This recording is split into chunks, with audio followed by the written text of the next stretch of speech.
One man is being victimized by our own government. One man whom they fear, yet whom millions love. One man who is willing to take the poison arrows of lawfare.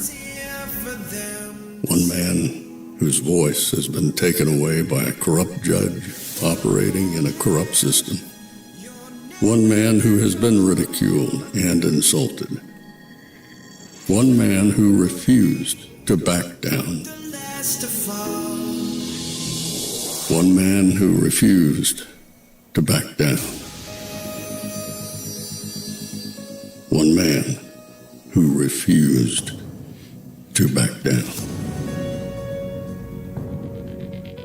One man who stands between us and them. One man that wants to see America protected again. One man who wants to see America prosper again. One man who understands that a man is a man and a woman is a woman. One man who understands and protects the blessing of life. One man who wants to restore American exceptionalism.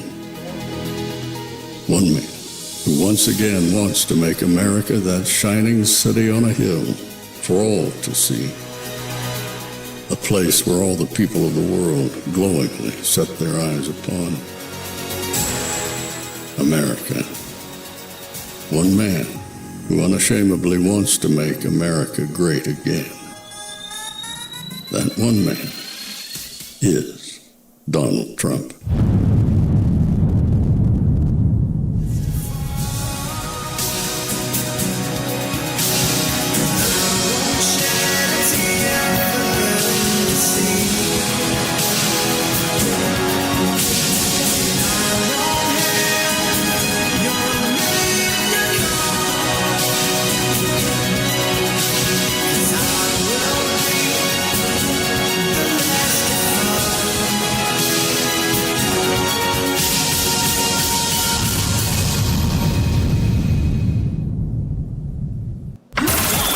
This is Fanfare with Barry Cunningham. Additional light will be learned about the origins of the Trump-Russia investigation is something we are trying to find out. Republican Senator Chuck Grassley is here. He chairs the Senate Judiciary Committee. And Senator, thank you for your time today. I want to know what you learned. I just want our audience to know that apparently, based on my reading of it, these documents were stored in an annex. I don't know where that is or who oversees it. And they were being kept in burn bags, which I assume is material that's set to be incinerated. What's the truth? What's happening? What did you see in the documents? Well, you see, you're bringing attention to the burn bag to me for the first time, and I'll leave that up to the FBI to describe, but I think it's evidence of the great depth that the deep state will go to cover up weaponization that was going on in the FBI and the executive branch of government generally under the Obama administration. And I want to thank Kash Patel of the FBI and Pan Bondi, our Attorney General, for releasing these documents, because after 8 years, and it took us 3 years to get this information, but after 8 years, I think we need maximum transparency on all the schemes that were going on 10 years ago to either stop Trump from being elected or after he was elected to ruin his presidency. And that's what this Durham report is all about. And it gives information that Comey FBI had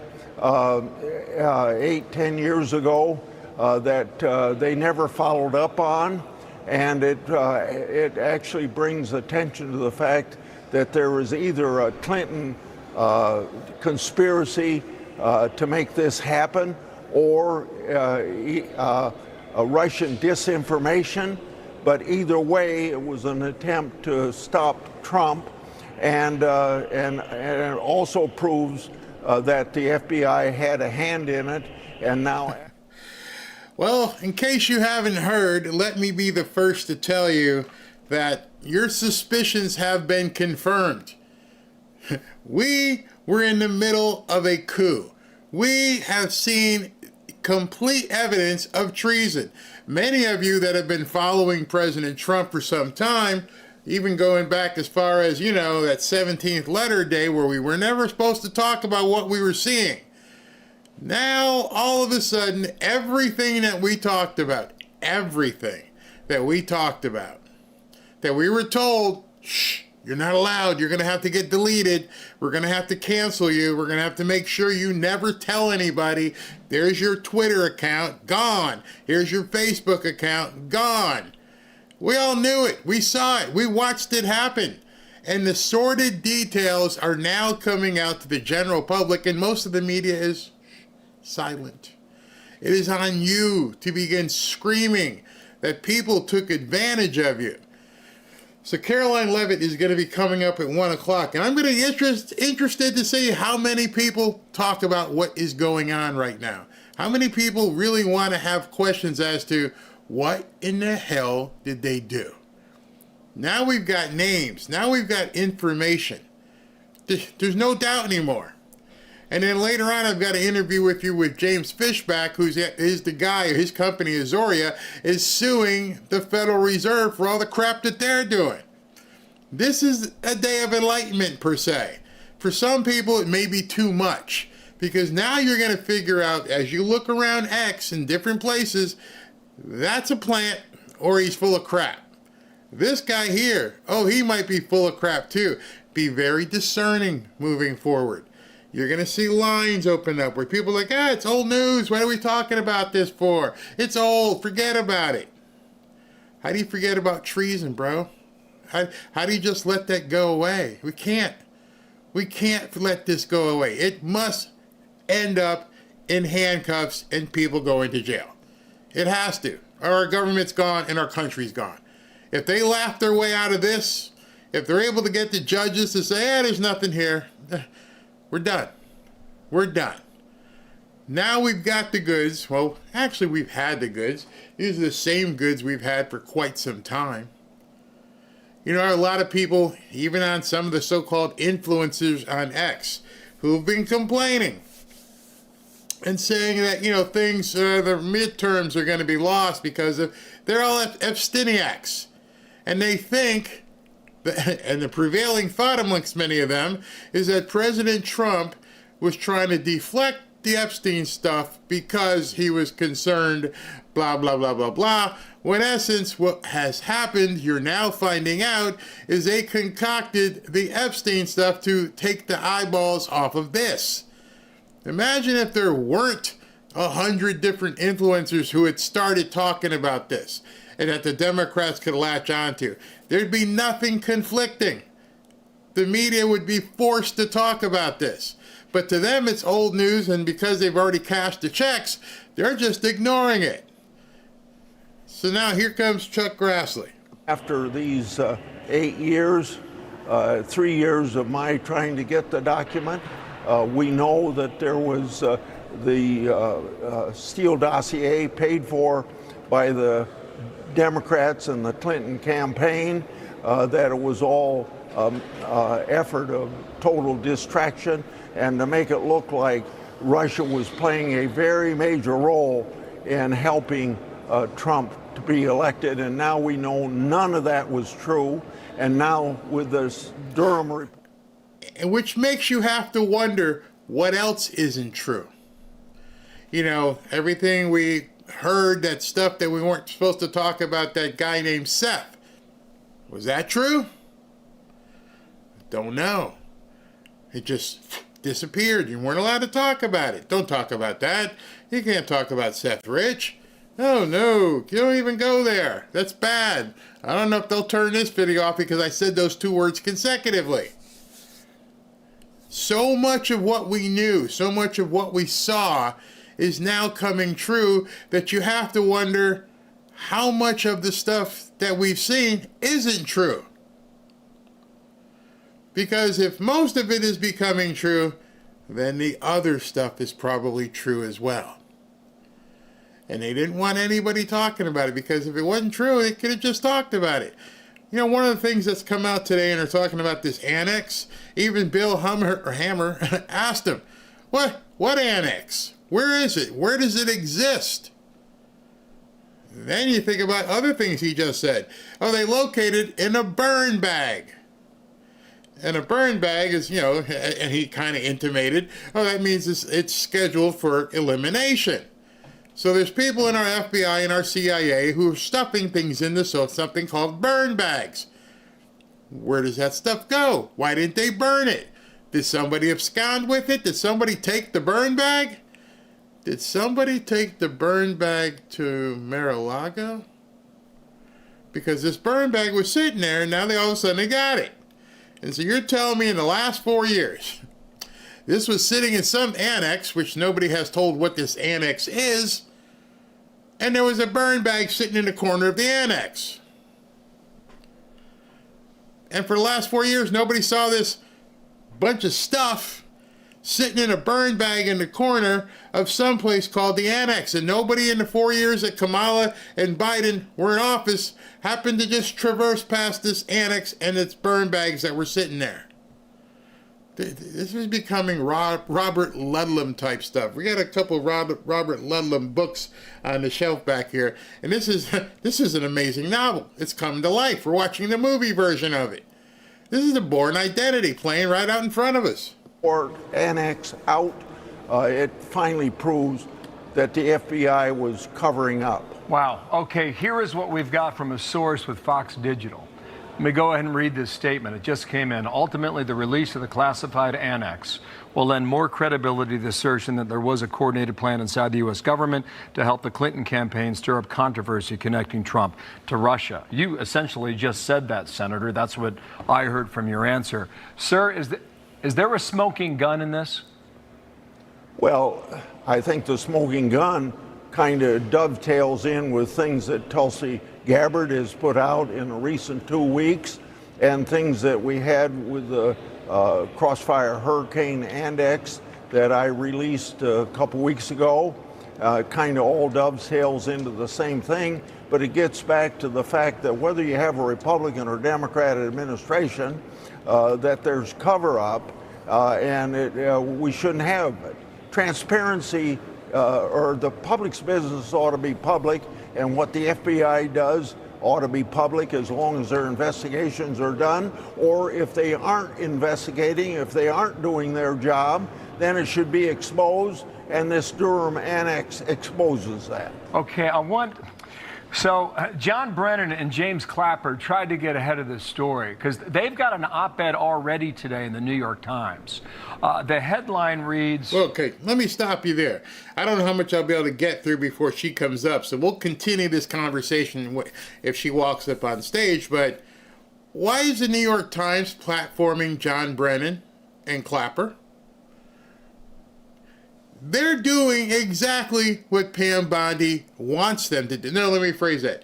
They are doing exactly what Pam Bondi and Kash Patel need them to do. They're expanding and continuing the conspiracy. Remember all the statute of limitations stuff? And, well, the only one that doesn't have a statute of limitations is the big one, treason.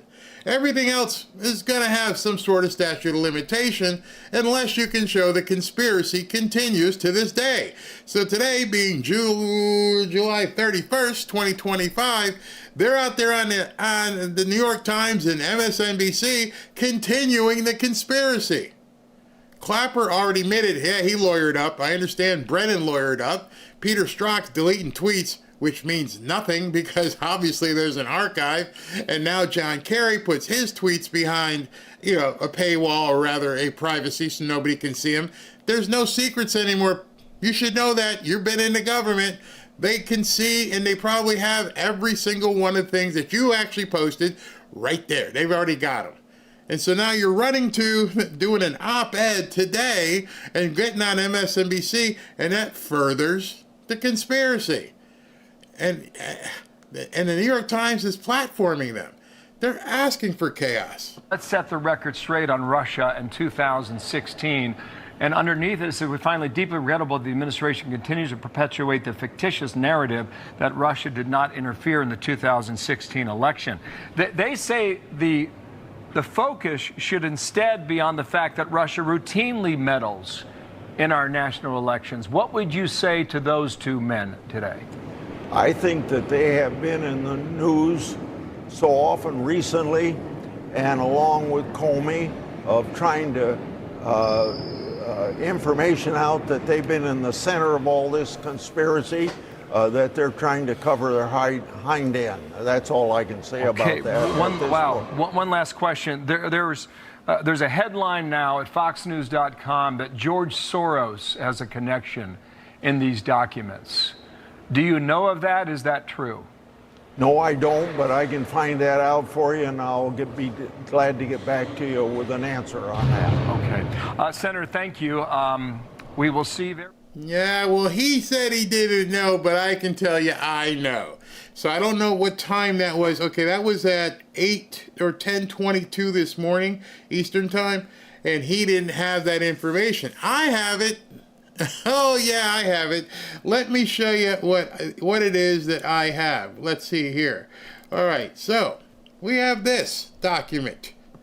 This is an email from Leonard Bernardo. He says, "Hi, HRC," that would be Hillary Rodham Clinton, "approved Julia's ideas about Trump and Russian hacksters hampering U.S. elections. That should distract people from her own missing email, especially if the affair goes to the Olympic level. The point is making the Russia play a U.S. domestic issue. Say something like a critical infrastructure threat for the election to feel menace since both POTUS and V. POTUS," so he's implicating both of them, Obama and Biden, "have acknowledged the fact that the intelligence community would speed up searching for evidence that is regrettably still unavailable." Wait. Excuse me. Still unavailable. Start everything going, even though we don't have any evidence and we don't know if there's anything out there. You go ahead and start this hoax. Okay, wait, I'm gonna close this loop for you. However, there seems to be signs, GRU penetration, Cyrillic, VPN elite, VPN Felix Imandovich, they appear hardly skilled, incompetent, bubbling idiots, as somebody called them. In absence of direct evidence, CrowdStrike and Threat Connect will supply the media. Will hopefully carry on to give more facts. So that is the conspiracy. And you may be thinking to yourself, who in the hell is Leonard Bernardo? Okay, here's Leonard Bernardo. Now we know that Leonard has just been exposed as part of the treasonous plot to frame civilian Donald Trump and later POTUS Trump. Guess where you can find Leonard now? He's the senior vice president, wait for it, of George Soros's Open Society Foundation. And there's Mr. Bernardo, right there. So now this web is beginning to take quite an appearance. We're like, wait a second, I'm connecting dots here. At this point, there's no doubt what these people did. It's just a matter of how good and how strong of a case that Pam Bondi can go ahead and put together to put these people behind bars. You think this is a story? I think it's a story. I think the media should be talking about it, but we'll see. Tulsi Gabbard talked to Glenn Beck, amongst other people. She was everywhere, and she had this to say. You know, it's a good question, and it's an obvious one. I can't speak for those who were there at that time, but I've asked some of these same questions, and they were facing, I can't speak for all of them, but for Devin, for example, and for Cash, they were up against the deep state in many cases who refused to release these documents. If you remember, Mike Pompeo was President Trump's, I think he was his first CIA director, followed by Gina Haspel. I was told Gina Haspel refused to release these documents. So again, the more that we find in the documentation as whistleblowers come forward, I think the story will continue to be told about what actually happened. and why it is that here we are in 2025. And again, this won't surprise many people who've been following this story very closely for years, but the fact that we have documented evidence and proof is the thing that matters, both to shine a light on the truth, that this wasn't something that Right. was in someone's imagination or concocted, but I think even most importantly, that can drive towards accountability. Wow. Things are blowing up. They're blowing up very quickly. So it is now 1:07. Karoline has not, as of yet, taken the stage. Let me read this from chapter, and then we'll go ahead and take some of your comments so as not to go too far into this, but crazy. This is absolutely nuts what we're seeing so far. Hey, listen, for those of you turning 65 soon, or maybe, like me, this is important. My Medicare advisors at Chapter are doing a great job helping me and helping other people cut through the Medicare mess and save thousands of dollars. I'm turning 65 in just a few weeks. And I'm getting bombarded with calls and ads. It's overwhelming. I don't even know how they got my phone number. Maybe AI. But anyway, on top of that, I didn't know who I could trust. There were lots of scams and selfish agents out there pushing us into plans for me and Robin that make them more money. All my worries went away when I spoke to the people at Chapter. These guys are the real deal. Absolutely for real. They start by understanding your personal needs and what you want to have in your medical, and they compare every plan to find one that saves you the most. On average, they can save people $1,100 a month. Now, what I often tell people is that's if you need or want to have to save money. At the same time, if you'd like to, have, some great coverage, perhaps they can find a plan for you in that regard as well. They're totally honest, they're independent, they're not commissioned, so you don't have to worry about them just pushing you into some kind of a plan, which can't be said about everybody in the Medicare business. With one short and free simple phone call, you can feel confident in your Medicare coverage. There's no pressure, no nonsense, just clear, unbiased guidance, and it's completely free for the fanfare community. Don't take chances with your health or your wallet. Get your free, no obligation Medicare advice from my friends at Chapter. Call 475, you can see it on the screen, 475-328-3545 today. You won't regret it. In fact, most people wish they had called Chapter sooner. Again, that phone number is 475-328-3545. All right, so I'm looking. She has not come out as of yet. So why don't we go ahead and take some comments while we wait. I'd love to hear what you guys are thinking about this mess, this absolute mess that's happening. Let me put this there so we can see when she does come out. We will hear it as well. I can hear it. Taking bets. Who's gonna self-delete first? Hillary, Brennan, Comey, Clapper, Stroke. When you say self-delete, you mean like the big dirt nap, or do you mean like gonna turn evidence and come squeal? Because if you're talking about squealing, I'm putting my money on Clapper. If we were gonna have a bet right now and like who's gonna be the first one to come out, scream, and cut a deal, I'd say Clapper. He's the oldest guy. He doesn't look like he wants to see the inside of a jail cell anytime soon. So my money would be on Clapper to cut the deal. Keep track of the names, more being unearthed, so relax, give it a little time. Yes, Robert, you're absolutely right. People shouldn't freak out and say, Pam Bondi's not doing anything. She's doing a whole hell of a lot. Right now, their plates must be full. And understand, everything they do, they've got to make sure they have exactly what they need. It better be perfect, because some of the most high-priced lawyers in the world will be defending these people. They will be coming for them. They will be doing everything possible to make sure these people don't go to jail. Because if they go to jail and they start talking, they're going to take down a huge house of cards. So they're going to be defended by the most elite attorneys in the world once we get to the arrest part. I believe there's a good case for a RICO, and get Rudy to advise how to do it. Yeah, it brings some up people in. Michael Flynn is just go crazy. Problem, all Trump attorneys to help pay and prosecute have not been confirmed. Thune is holding him up. Yeah. I can't even imagine the stuff that's happening behind the scenes right now. Barry, you're so right. Okay, you're putting your money on Clapper too. Well, he was the first one to publicly announce that he was lawyering up.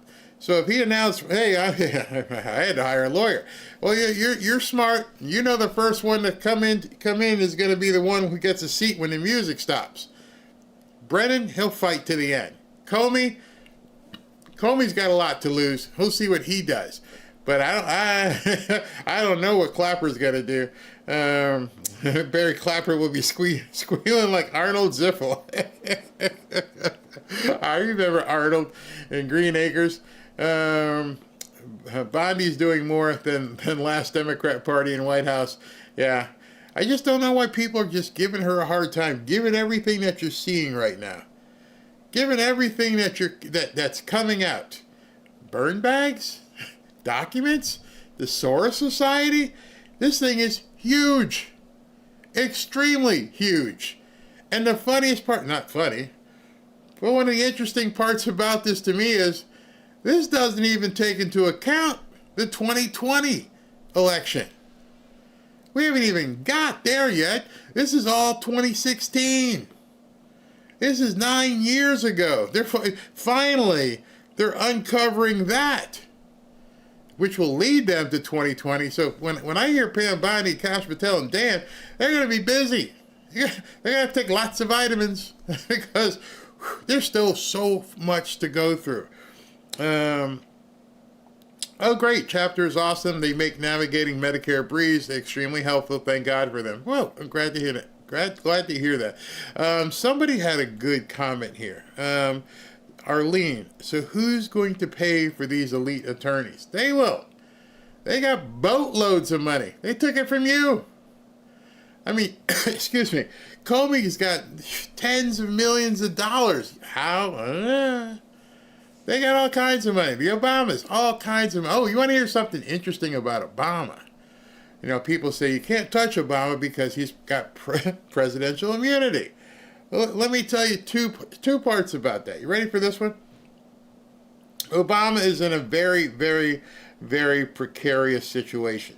I don't know if anyone has outlined this to you. You can talk to an attorney. He has immunity, which means supposedly you can't be charged, right? Right. Which means you have to answer questions. If you can't be charged, you can't plead the fifth.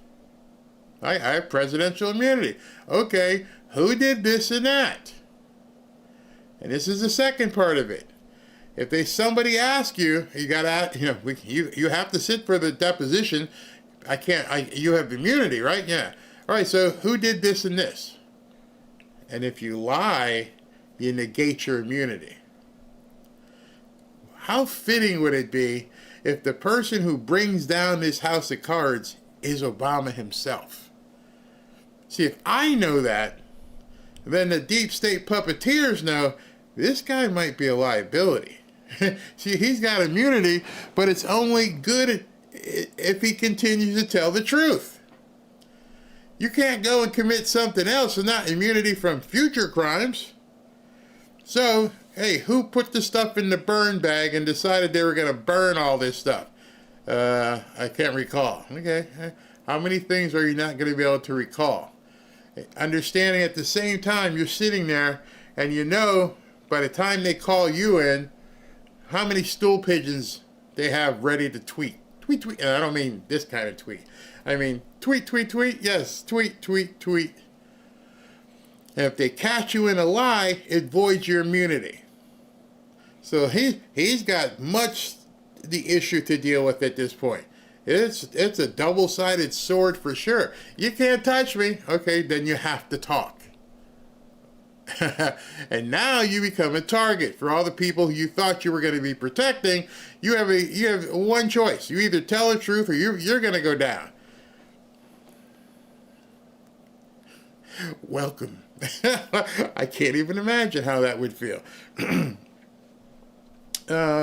he better not go swimming in 3 feet of water like his buddy did. Oh my God, Obama is in a trap. He can lose either way he goes. Absolutely, can't tell the truth. Can't not tell the truth. And so the only people we hear about in the news, we hear about Clapper, we hear about Brennan, we hear about, what's the other guy's name? Strzok. We hear about Lisa Page. Probably 10 people. Obama, Hillary. That's just like 10 or 11 people. There's a whole lot of people downstream who don't have the gazillion dollars to fight what they're going to have to fight. Remember, they just about bankrupted Michael Flynn and Paul Manafort and what they did to Rudy. See, the people downstream, even some of those people had some wherewithal financially behind them, still got destroyed. So what happens when that person in that email who's doesn't have 9 or 10 or 12 million dollars gets the knock on the door? That could be crazy. They've been lying so long they can't define the word truth. That's a good one. Obama is done. Yeah. And I'm not going to tell you that anybody's going to be convicted. There's no way I could tell you that. There's no way anybody could tell you that somebody's going to be convicted. But I have to believe, from what I've seen thus far, that somebody's going to get arrested. Somebody's going to be perp walked. There's too much out there. There's too much information now. Can you imagine what's in a burn bag? The stuff of so importance you got to burn up and want to get rid of it? And now they have it, or have had it for quite some time. Overthrowing a duly elected president is a national security threat. They were working with outside intelligence, Five Eyes. Yeah, that's treason.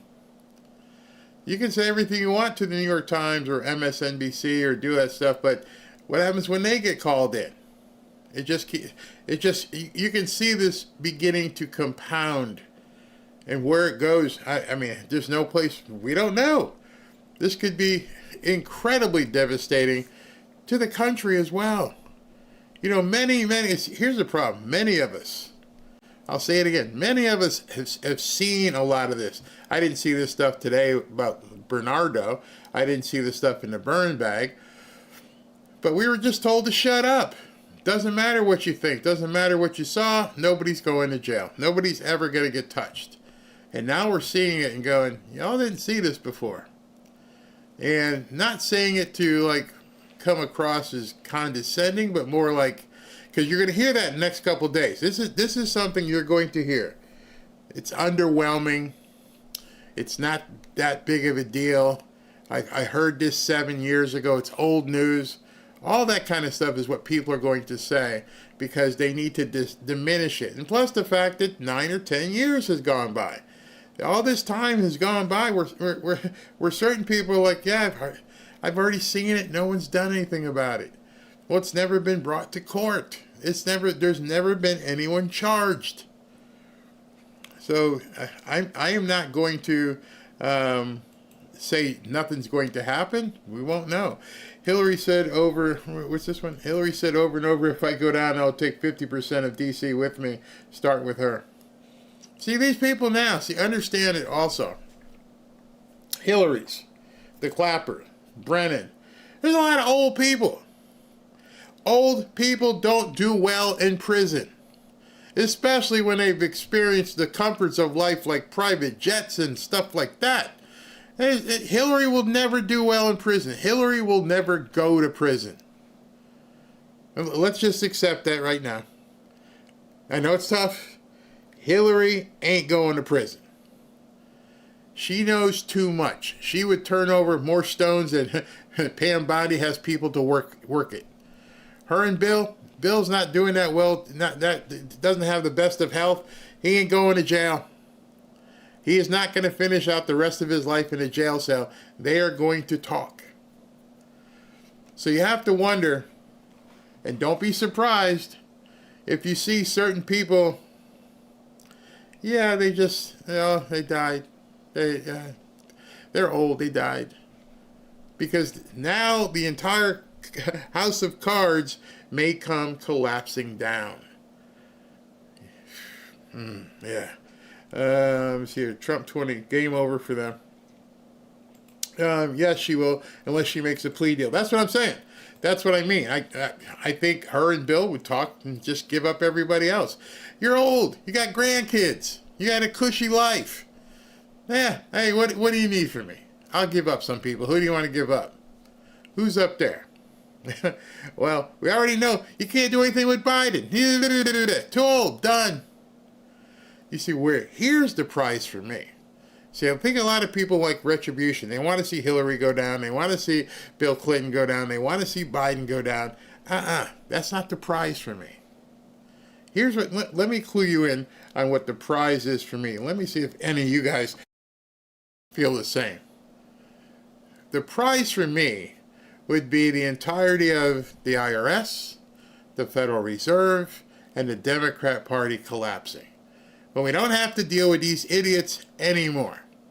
And we find out they've been propped up and they've stolen so much money from people, and that the entirety of that organization is just one big cesspool of illegality.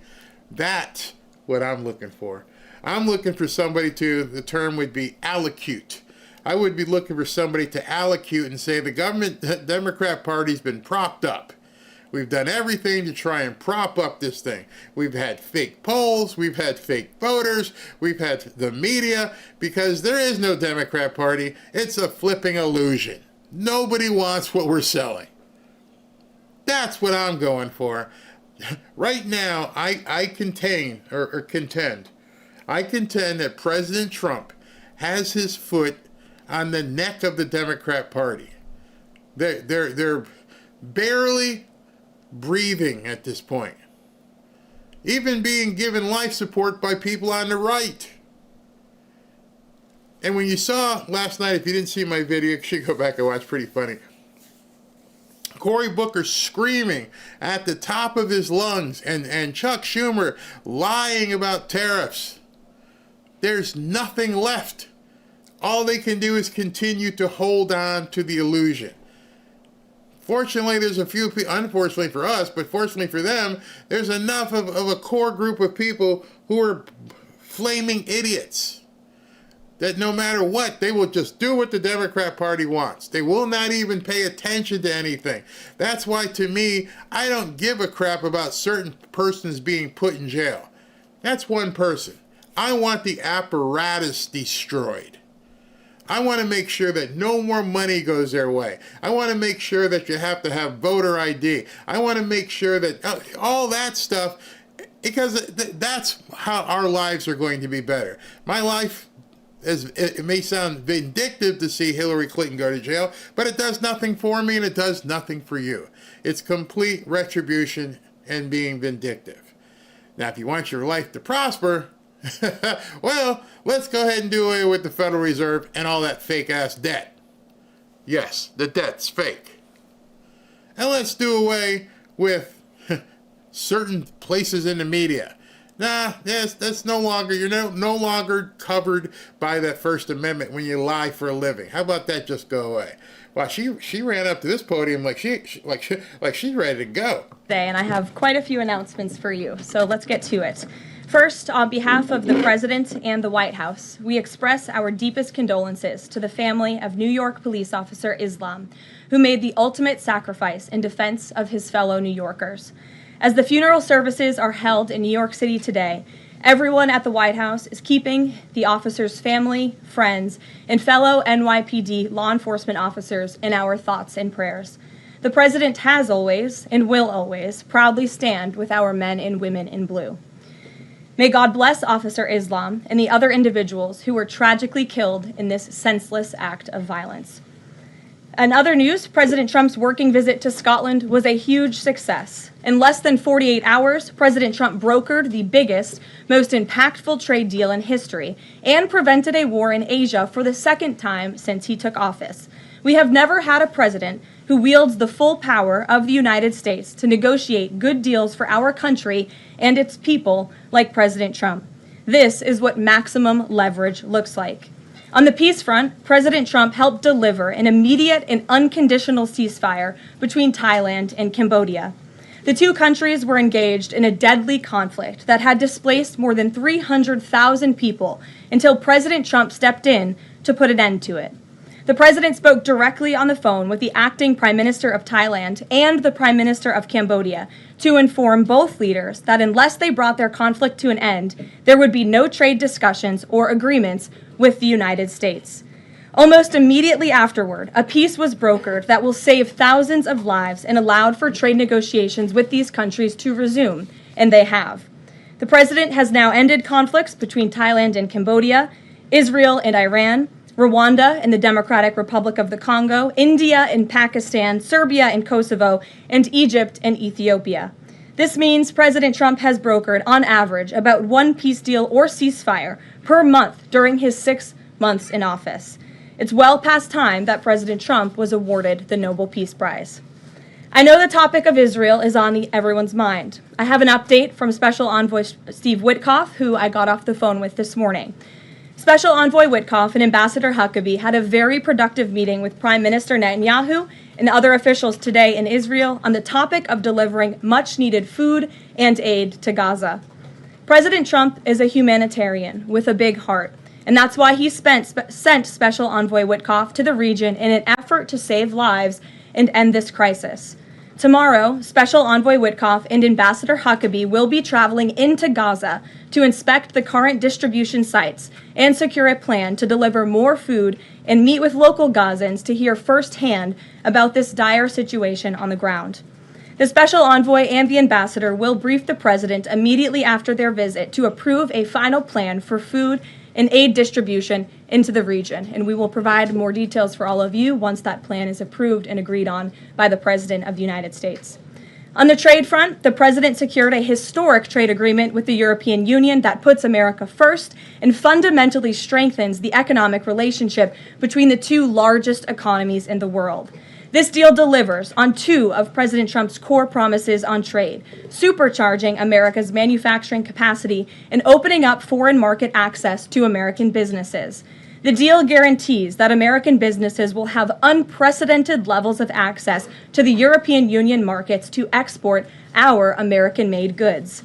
Also, as part of this agreement, the EU will purchase $750 billion in U.S. energy to strengthen our energy dominance, reduce European reliance on adversarial sources, and narrow our trade deficit with the EU. The EU will also make new investments of $60 billion in the United States, in addition to the more than $100 billion the EU companies already invest in the U.S. every year. All of these massive purchases and investments will happen by the end of 2028. What we are watching is President Trump rebuilding the greatest economy in the history of the world and simultaneously proving the so-called economic experts wrong at every turn. Media pundits said a trade deal with the EU this monumental and beneficial to America would be impossible, but President Trump made it happen. The so-called economic experts repeatedly said that the American economy would be in a recession this summer. Well, summer is here. It's almost over. And that recession does not exist. Yesterday, in fact, real GDP growth in the second quarter increased at a 3.0% annual rate, significantly above expectations. President Trump's America First policies are driving economic growth, as he always said they would. And this growth is being driven by the private sector, not the government. Federal government spending fell for a second straight quarter, while real business fixed investment rose by nearly 2% following its first quarter surge. President Trump is right-sizing government spending, reversing the damage done by the Biden administration, and allowing the private sector to flourish. The same so-called experts claimed that President Trump's tariffs would spike inflation and hurt American consumers. But consumer spending growth just accelerated, and inflation remains right on track. For the past 5 straight months, core inflation has come in below market expectation and remains in line with the Fed's 2% inflation target. Meanwhile, customs and tariff revenues have already totaled more than $150 billion since President Trump took office, leading to the first June budget surplus in nearly a decade. Those revenues will skyrocket even further starting tomorrow when new reciprocal tariff rates take effect. President Trump is restoring America's economic sovereignty by reducing our reliance on foreign countries, boosting investment in the U.S. to the tune of trillions of dollars, and creating hundreds of thousands of high-paying jobs for the American people. With America finally put first on trade and the largest middle-class tax cuts in history and other pro-growth provisions of the One Big Beautiful Bill beginning to take effect, the American economy will boom like never before over the course of the next 3.5 years, thanks to the president's vision. Finally, as you all know, the president signed an executive order earlier this year to solve the problem of exorbitant pharmaceutical pricing. According to recent data, the prices that Americans have been paying for brand name drugs are more than 3 times the price other similarly developed nations pay. The president is determined to solve this problem and took further action today. He has signed 17 letters to pharmaceutical companies' CEOs, and I would like to read you one of these letters to the CEO of Eli Lilly. All of these letters will be provided to you following this briefing. This is to the CEO of Eli Lilly from the President of the United States. On May 12, 2025, I signed an executive order delivering most favored nation prescription drug pricing to American patients to stop global freeloading and guarantee that Americans pay the same prices enjoyed by other developed nations.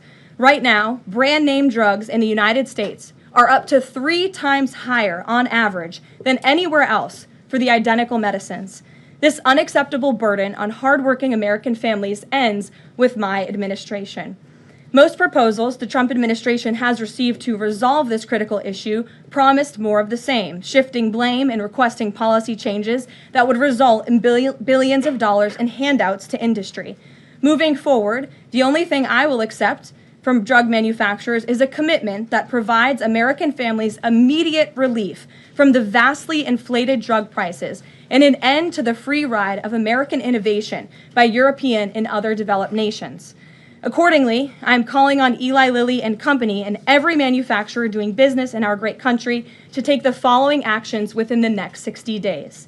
Extend the most favored nation pricing to Medicaid, guarantee most favored nation pricing for newly launched drugs, return increased revenues abroad to American patients and taxpayers, provide for direct purchasing at most favored nation pricing. The President's team, including Secretary Kennedy and Administrator Oz, stand ready to implement these terms. The President expects to further engage with them immediately in good faith to deliver relief for American families. Make no mistake, a collaborative effort towards achieving global pricing parity would be the most effective path for companies, the government, and American patients. But if you refuse to step up, we will deploy every tool in our arsenal to protect American families from continued abusive drug pricing practices. Americans are demanding lower drug prices, and they need them today. Other nations have been freeloading on U.S. innovation for far too long, and it is time they pay their fair share. I look forward to your binding commitments to each of these goals by September 29th, 2025, and my team stands ready to assist with implementation questions. Thank you for your immediate attention to this vital national priority. Signed, President Donald J. Trump. Again, to the CEO of Eli Lilly.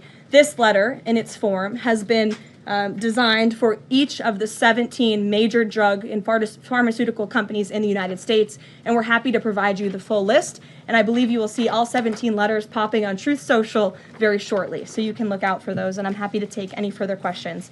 Before we get to questions, I do have one other announcement from the White House and from the President. We are proud to announce that the construction of the new White House ballroom will begin.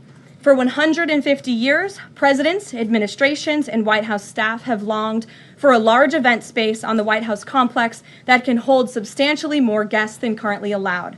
President Trump has expressed his commitment to solving this problem on behalf of future administrations and the American people. The White House is one of the most beautiful and historic buildings in the world. Yet the White House is currently unable to host major functions, honoring world leaders in other countries without having to install a large and unsightly tent approximately 100 yards away from the main building's entrance. The White House State Ballroom will be a much-needed and exquisite addition of approximately 90,000 total square feet of innately designed and carefully crafted space with a seated capacity of 650 people, which is a significant increase from the 200-person seated capacity in the East Room of the White House. In recent weeks, President Trump has held several meetings with members of the White House staff, the National Park Service, the White House Military Office, and the United States Secret Service to discuss design features and planning. President Trump has chosen McCreary Architects as the lead architect, which is well known for their classical architectural design and based right here in our nation's capital. The construction team will be headed by Clark Construction, and the engineering team will be led by AECOM. The project will begin in September 2025, and it is expected to be completed long before the end of President Trump's term. President Trump and other donors have generously committed to donating the funds necessary to build this approximately $200 million structure.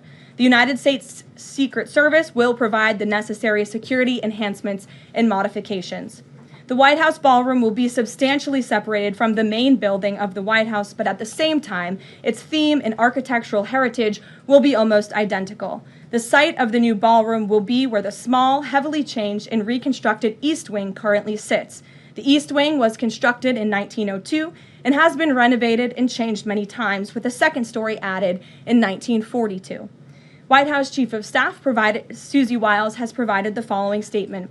President Trump is a builder at heart and has an extraordinary eye for detail. The President and the Trump White House are fully committed to working with the appropriate organizations to preserve the special history of the White House while building a beautiful ballroom that can be enjoyed by future administrations and generations of Americans to come.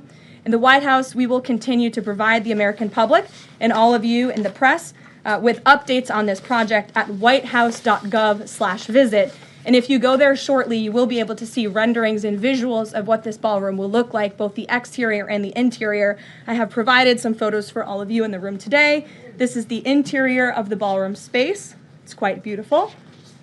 And then this is the exterior of the ballroom space. As you can see, it will come off of the executive mansion as it sits today, and the East Wing will be modernized and renovated. We're happy to answer any further questions on that, Jennifer. Since you're so eager, I will go to you, but first, as always, I want to start with our new media seat, Ben Weingarten. Why don't you go ahead, Ben? Thank you. In light of the release, the declassification of the annex to the Durham report today, beyond any potential prosecutions, the outcomes of which will likely be uncertain, what does the President believe justice for Russiagate ought to entail? Might it include restitution for those whose lives were upended as a consequence of Russiagate, and perhaps a major reorganization of the national security apparatus? Well, I think a major organization of the national security apparatus, at least here at the White House within the National Security Council, has indeed taken place, and the President entrusts his current CIA director, John Ratcliffe, and our ODNI director, Tulsi Gabbard, to make the necessary changes to ensure classified intelligence, especially that could implement or hurt the national security of our country, does not make its way into the hands of irresponsible actors who want to politicize that intelligence for their own end. Since you brought up the declassification report that was put out by Senator Grassley today, I'm glad you brought it up, because this should be a story every outlet in this room should be covering. This is further evidence that Hillary Clinton approved the Russia hoax against President Trump. Her campaign financed it. Again, she approved it. And the FBI and the CIA were both weaponized to, as our director of CIA has said, accelerate this hoax against then candidate and former President Trump. To answer the heart of your question, the President wants to see justice served, and he trusts the Attorney General and the Department of Justice to implement that justice and hold these people accountable. One more question, briefly, Sure. if I may, on a totally different topic. There's been legislation reintroduced in the House and Senate on designating the Muslim Brotherhood as a terrorist organization. The Muslim Brotherhood is considered by many to be the fountainhead of Sunni Islamic supremacism, from which Hamas and other groups have spawned, with a nexus to domestic organizations as well. Does the President support designating the Muslim Brotherhood as a terrorist organization? Frankly, I'm not sure, because I haven't talked to him, and I would never want to get ahead of the National Security Council on specific designations. It sounds like something this administration would support, but we can get a firm answer for you. How's that? Thank you. Thanks for being here. Jennifer, go ahead. Eager beaver today. How much of the East Wing will be torn down? The entire East Wing or just parts of it? So the East Wing is going to be modernized. The necessary construction will take place. And for those who are housed in the East Wing, including the Office of the First Lady, the White House Military Office, the White House Visitors Offices, those offices will be temporarily relocated while the East Wing is being modernized. And then on Israel-Gaza, there are some reports that negotiations with Hamas might not be continuing. Did you get any updates from Steve Witkoff on that? I did. Special Envoy Witkoff is actively talking with our counterparts in Israel about that, and he wants to give some grace to the president so he can fully brief the president on what he's learning on the ground in both Israel and Gaza. But the president put out a very strong statement on Truth Social this morning, which I'm sure you saw, and he said the quickest way to end this entire conflict, the humanitarian crisis that we've seen, and the crisis in Israel that, of course, started on October 7th when Hamas brutally kidnapped and raped innocent Israelis, that terrible terrorist attack, is for Hamas to surrender, to release all of the hostages, and to end this conflict. And that's what the president wants to see. He's made that very clear. But the special envoy will be in Gaza tomorrow, as I shared with you previously. Josh. Can you give us a little more clarity on the tariff timing? You said that the reciprocals will take effect tomorrow. Yes. Does that include the new auto rates, for instance, on Japan, Korea, the EU? Is this all coming effective tomorrow?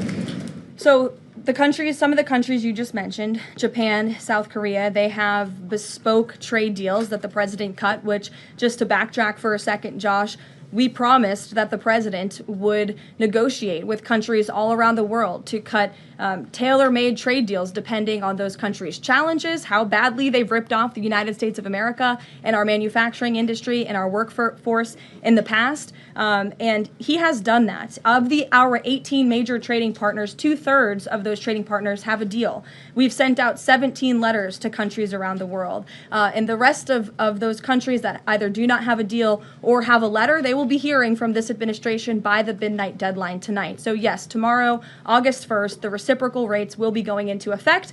If more deals are cut between now and midnight, I will never count out the president. You've seen him do it before. He cut 3 deals in one day very recently. So we'll see what happens. I do know foreign leaders are ringing his phone, realizing this deadline is a real thing for them tomorrow, and they're bringing offers to the table. We were reporting that the president plans to meet David Solomon of Goldman Sachs today. Can you say what they'll discuss, if anything, in that meeting? I won't discuss the president's private meetings from this podium, and it hasn't taken place yet unless he gives me liberty to do so. And finally, have you talked with the president about his position on the stock trading ban bill before Congress? He obviously had pretty loaded comments about Senator Hawley. There's some reporting that they've since spoken. What is his position on the current status of that bill? The president has spoken to Senator Hawley, who called him, and the president took that call. As the president said in the Roosevelt Room yesterday, conceptually, he of course supports the idea of ensuring that members of Congress and United States senators who are here for public service cannot enrich themselves. And the reason that this idea to put a ban on stock trading for members of Congress is even a thing is because of Nancy Pelosi. I mean, she is rightfully criticized because she makes, I think, $174,000 a year, yet she has a net worth of approximately $413 million. In 2024, Nancy Pelosi's stock portfolio, this was a fascinating statistic to me, grew 70% in 1 year in 2024, and her portfolio outperformed every single large hedge fund in that same year, and even more than doubled the returns of Warren Buffett's Berkshire Hathaway. So I think the president stands with the American people on this. He doesn't want to see people like Nancy Pelosi enriching themselves off of public service and ripping off their constituents in the process. As for the mechanics of the legislation and how it will move forward, the White House continues to be in discussions with our friends on Capitol Hill. Emily, in a new seat today. Thanks, Caroline. I wanted to ask about this report that the president wants to host a G20 meeting at Trump-Durrell. How is he going to do that, considering all the preparations that have been going on in South Africa? And also, would that be seen as his businesses possibly profiting from hosting this kind of meeting? I would reject that premise entirely. We have announcements and details forthcoming on the G20, but my understanding is no firm announcement is ready to be made at this time. I did see the report, but we're not in a place to confirm it just yet. Michelle? Just on the tariffs, what are the logistics for imposing those? Does the president have to sign an executive order tonight? What's the timing of that? Yes, and he will be signing an executive order at some point this afternoon or later this evening. And as always, we'll keep you posted when that happens, and it will be released from our office. And there's some of these countries that have they all had contact with U.S. officials, or are there some countries that are going to get letters that have had no opportunity to negotiate with the United States? Well, there's a lot of countries that I know have reached out. I believe it's upwards of 200 countries around the world have reached out to the trade and tariff team. Of course, as I said previously and the president said, we're going to prioritize our key trading partners, which we have done. Like I said, of the 18, 2/3 of those we have cut these tailor-made deals with. But I do know that the trade team has been working around the clock to try to be in correspondence with as many countries as possible. But if they haven't heard from us yet, they will in the form of a letter or an executive order by midnight tonight. We'll go to the back. Sure, go ahead. In the back left. Thank you. Amanda, yes. Thank you very much. I have asked about the U.S. Amanda, you can go up. U.S. and South Korea tariff negotiations. At the tariff negotiation between South Korea and the United States concluded yesterday.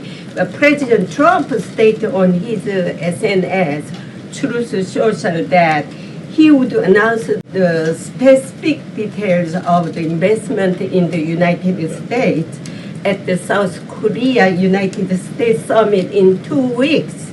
My question is this tariff negotiation a final agreement or is further negotiation necessary? Well, yes, as you know, the president met with representatives of the Republic of South Korea here at the White House yesterday, and they did, in fact, reach a deal. And South Korea will pay a 15% tariff rate, including 15% on autos, while providing historic market access to American goods like autos and rice. Korea will purchase $100 billion in American energy by 2028. And the centerpiece of this deal is that South Korea has agreed to invest $350 billion at the president's direction to revitalize American industry. 90% of those profits will go to the United States government to help pay down our debt and for other matters at the president's choosing. So it was a very successful meeting yesterday. When is set up the further U.S.-South Korea summit day? I'll get you something on that. I don't have it at my fingertips. Okay, Amanda. Thank you, Caroline. There are a number of congressional Republicans who have raised the alarm about the fact that roughly 80% of pharmaceuticals are either manufactured or their precursors are manufactured in either China or India. There are some pieces of legislation, some recommendations, which include either onshoring, nearshoring, or friendshoring, those components of that. Do you know if the president intends to throw the weight of the executive behind that? I don't have any updates for you at this time. I do have an update on our EU trade deal. I stand corrected. It's not $60 billion in investments. It's $600 billion in investments. I want to make that very clear. And I personally watched the president behind closed doors with the European president in Scotland negotiating this deal. And he got the most juice out of that squeeze that he could. And he was constantly looking out for America's interests. So I just wanted to clarify that one point. Deanna. Thanks, Caroline. For the countries that don't have a deal yet, should we be looking at the April 2nd chart at all? Or is he negotiating and talking about having a set tariff rate, 10%, 20%? Those discussions are taking place with the trade team today, and again, we'll provide further guidance with that executive order once it is signed, and the answer to that question will be in that executive order. Is he looking to provide any more extensions today after his phone call with Mexico? Is there any other conversations like that? I do know that other foreign leaders around the world have reached out, and if the president decides to share the conclusions of those calls with all of you, he will do so himself. But I do want to reiterate what the president said about Mexico. Mexico is still paying tariffs. They're paying a 25% tariff on fentanyl, 25% tariff on cars, a 50% tariff on steel, aluminum, and copper. And additionally, Mexico has agreed to immediately terminate its non-tariff trade barriers, of which there are many. And as the president said, we will continue to talk to Mexico over the next 90 days with the goal of signing a larger trade deal. The key to this, again, is Mexico has agreed to terminate those non-tariff barriers and to continue to work with us in good faith. Mexico is a very unique situation of all the other countries around the world because, of course, we share our southern border with Mexico, which we've seen an increase in cooperation between Mexico's President Claudia Sheinbaum and our administration on clamping down on drug trafficking and human trafficking at the southern border. We appreciate those efforts and will continue to work in good faith and to continue to have these trade discussions as well. Joey. Yeah, thanks, Caroline. Just clarifying on a previous question. President Trump has indicated he's been looking at either 15% or 20% baseline universal tariff. Has he landed on one of those yet? I won't get ahead of the president on that baseline announcement. And then secondly, what did Treasury Secretary Bessent mean yesterday when he called the new Trump accounts for newborns a, quote, backdoor to privatizing Social Security? Does the administration view this new Trump accounts as a way to, in the long term, perhaps privatize Social Security? What the Secretary of Treasury was saying, and what this administration believes, is that these Trump newborn accounts, which is an incredibly creative and great provision that was in the One Big Beautiful Bill for newborn babies and families and future generations of Americans, will help supplement, not substitute, Social Security. The Trump administration is wholeheartedly committed to protecting Social Security. The president did it in his first term. He's doing it again in this term. But these newborn accounts are another revenue stream for young people to watch their money grow throughout their lives and to one day be able to access those funds so they can hopefully build a home and live the American dream. Jake. Just one follow-up on tariffs and then one not. Is the president at all considering extending the August 12th China deadline at all? Is that in consideration? So look, on China, you heard from the president on Air Force One when we were returning from Scotland. You've heard from the Treasury Secretary as well, Ambassador Jameson Greer. They just spent 2 days in Geneva for their third round of talks with China. And the current policy, the current trade program that we have going with China right now, as it stands, will decrease our deficit by $5 billion this year. So we are moving in the right direction when it comes to China. And Secretary Bessent and Ambassador Greer continue to be in direct communication with our Chinese counterparts. But is the deadline, is it extension on the table potentially from the August 12th deadline as it stands? I don't think so, but I'll let the Secretary of Treasury speak on that because he's leading these negotiations. Reagan, go ahead. Thanks, Caroline. There's growing frustration that more of Trump's nominees haven't been confirmed. Why does the president think Senate Republicans are so behind, and has he had any further conversations with Leader Thune about it?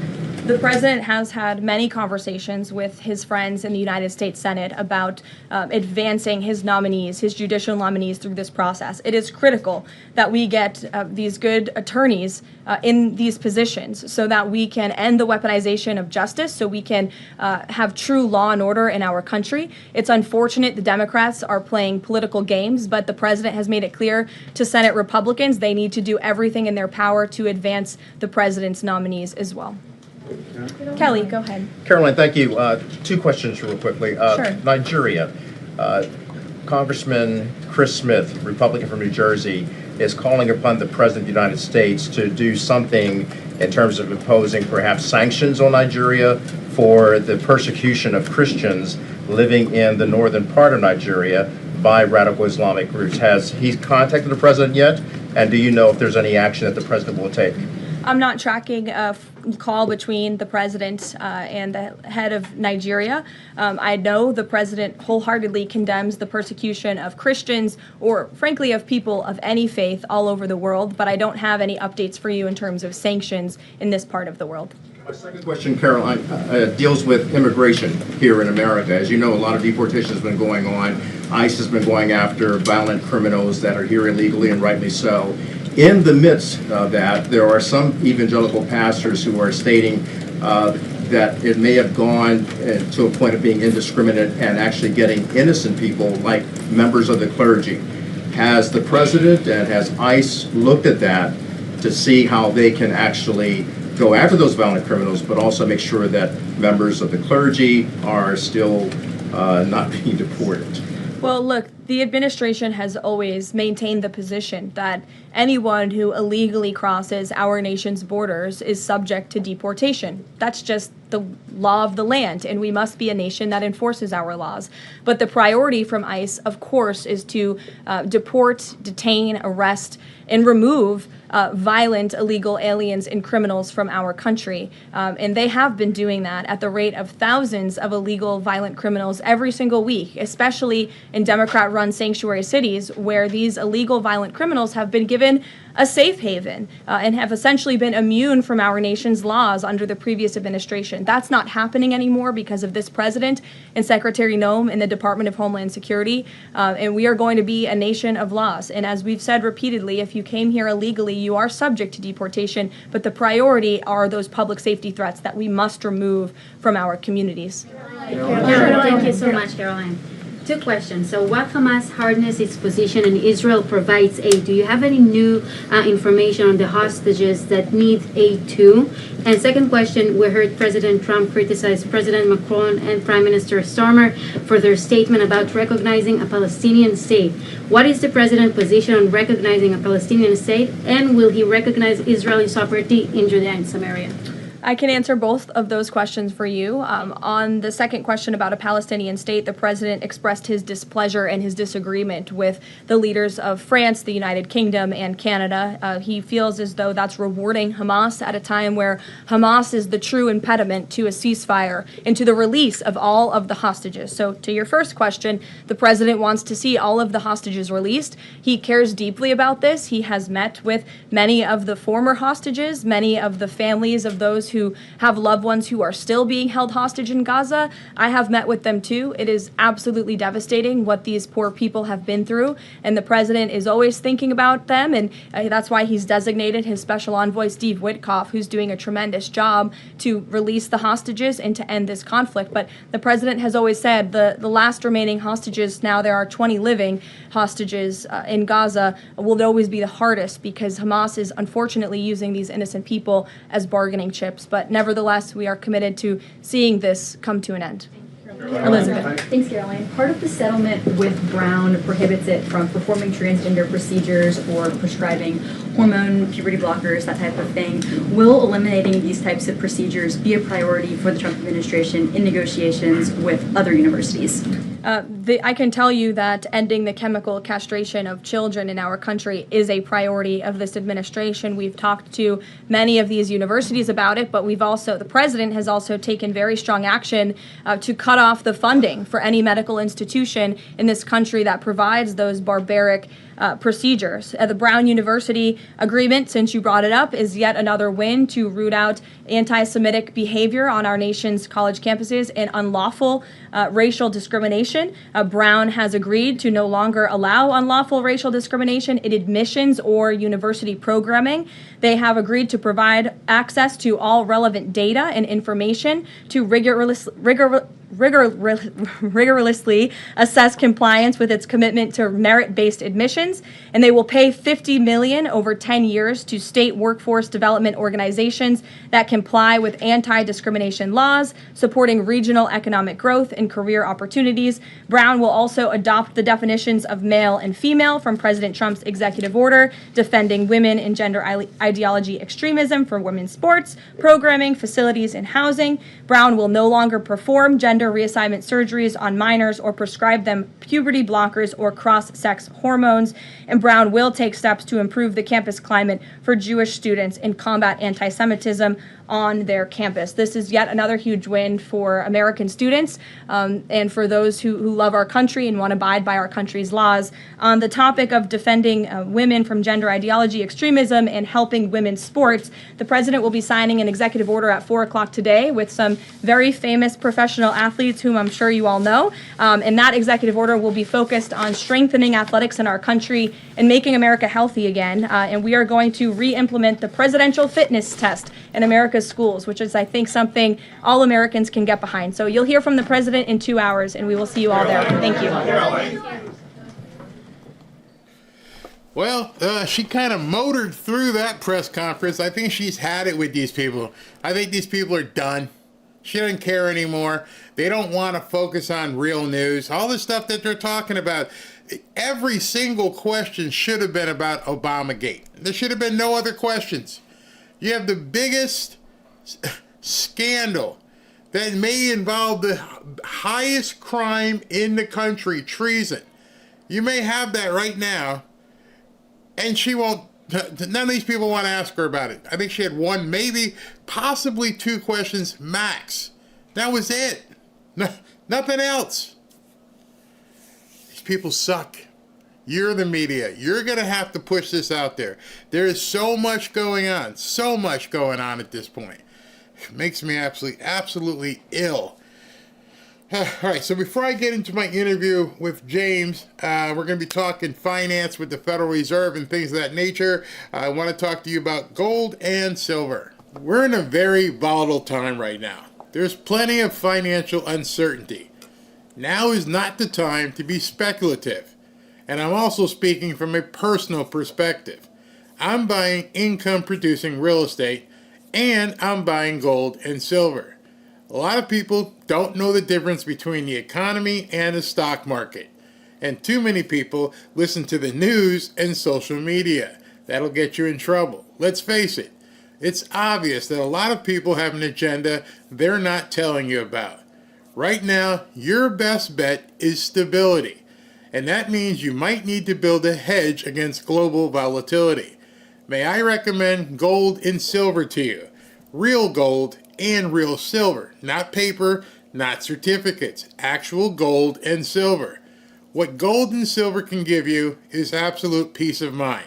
A stock is only as good as the company behind it. It's merely a piece of paper. One of the things I can tell you is that many people are finding out the hard way that some of their investments were built on quicksand.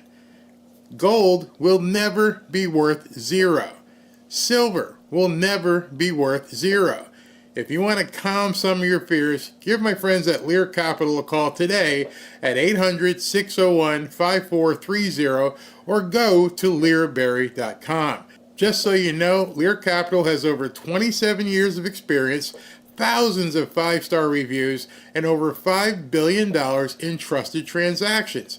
And Lear is the only gold company with a 24-hour risk-free purchase guarantee. You don't pay unless you're 100% satisfied. So go to learberry.com. If you want peace of mind, give my friends at Lear Capital a call at 800-601-5430. Or look down here below and go to learberry.com. And don't forget to ask about getting up to $15,000 in free gold or silver with a qualifying purchase. Don't wait. Do it now. Nobody knows what tomorrow holds. Be safe. All right, so she mentioned during that press conference, albeit short press conference, to the point press conference, what they were doing and sending out these letters to pharmaceutical companies. So I wanted to show you, they wasn't kidding. I mean, he posted, here's 1, 2, 3, 4, 5, 6, 7, 8, 9 of these letters. Let me make sure. 10 of these letters. Any more? Yep, we got number 11. Got 11, 12. How many more? 13, 14, 15, 16. I think that, oh, there's 17. Eli Lilly. All right, 17 of these letters went out. 17. He just blanketed the pharmaceutical industry with these letters. Pretty much all of them say the same thing.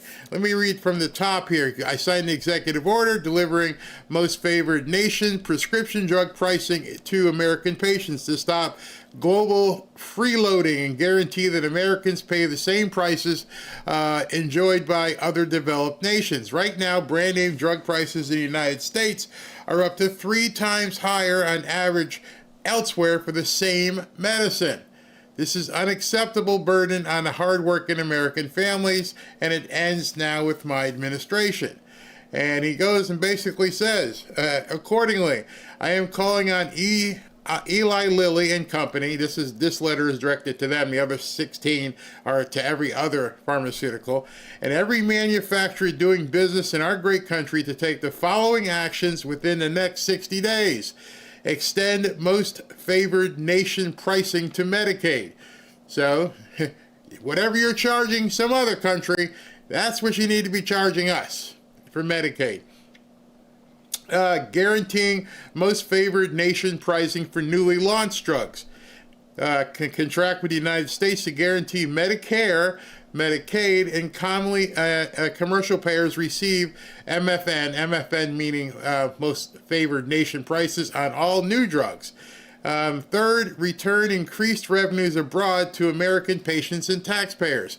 Domestic MFN's pricing will require you and all your manufacturers to negotiate harder with foreign freeloading nations.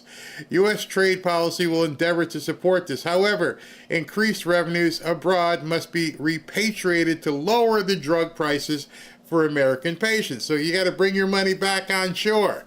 And then the last one is provide for the direct purchasing of MFNs by participating in direct-to-consumer and or direct-to-the-business distribution models for high-volume, high-rebate prescription drugs so all Americans get the same low, most favored nation pricing model that manufacturers already offer to third-party payers. Wow, Americans are demanding lower drug pricing and they need them today. Other nations have been freeloading on the United States innovation for far too long. It's time they pay their fair share. I love that. He's using their own words against them. I look forward to your binding commitments to each of these goals by September 29th, 2025, and my team stands ready to assist with implementation questions. Thank you for your immediate attention to this matter. Can you imagine, people who fly to Mexico for drugs or fly to other countries, and they're like, you guys are getting hosed. You're paying so much for your medicine here.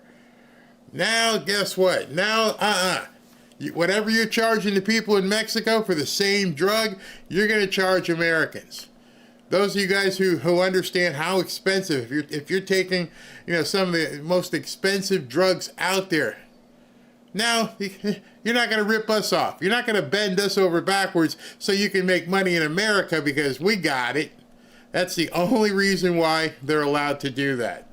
It's crazy. 17, the military. 17, you said. Yes, I said 17. Everyone knows that the first one who rolls over, she's talking about, is the only one who gets the deal. Wait a minute. What are you saying? What about Medicare for existing medications? It didn't say you wouldn't get it. Let me see. Wait a minute. Don't say this is BS. Wait a second. Let's go ahead and if you have a concern, let's go ahead and read that again. All right. So your question is, what about Medicare for existing medications? Okay. Where's the Medicare part in here? Let me see if I can blow. Oops, that did the wrong thing. Let me see if I can. Where's the Medicare? So he said Medicare and Medicaid. Let me find that paragraph again. For existing. Okay. Existing most favored nation pricing to Medicaid. MFN, there it is, for Medicare. For newly launched drugs, contract with the United States to guarantee Medicare and commercial payers. You're saying, what about Medicare for existing medications? So if you're taking XY, I don't know, let's just say a drug. Let's say you're taking right now Ozempic, or what's the one where they dance in the street? The little blue, not Viagra, the other blue pill, variants, or whatever it is. Okay, so you're saying I'm already taking that, and I get Medicare. Where am I going to get the best favored nation?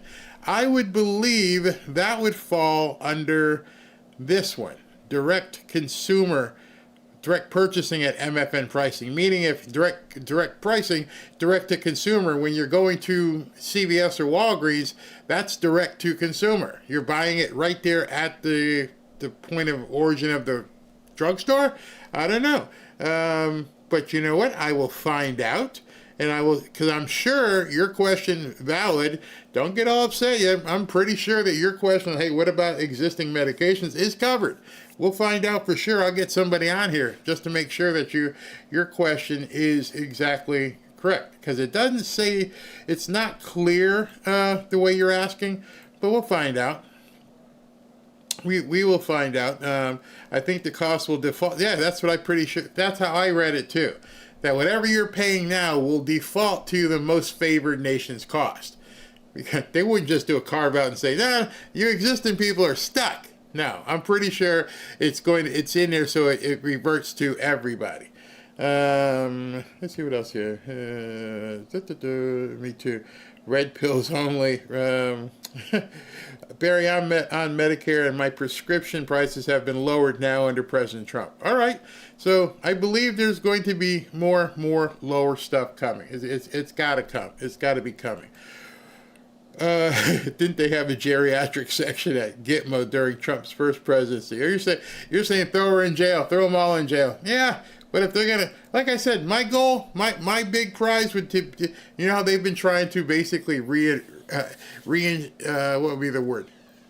What do you call it? Re-engineer, when they're trying to get all these newcomers in here to make them extra voters so it'd be a one-party state.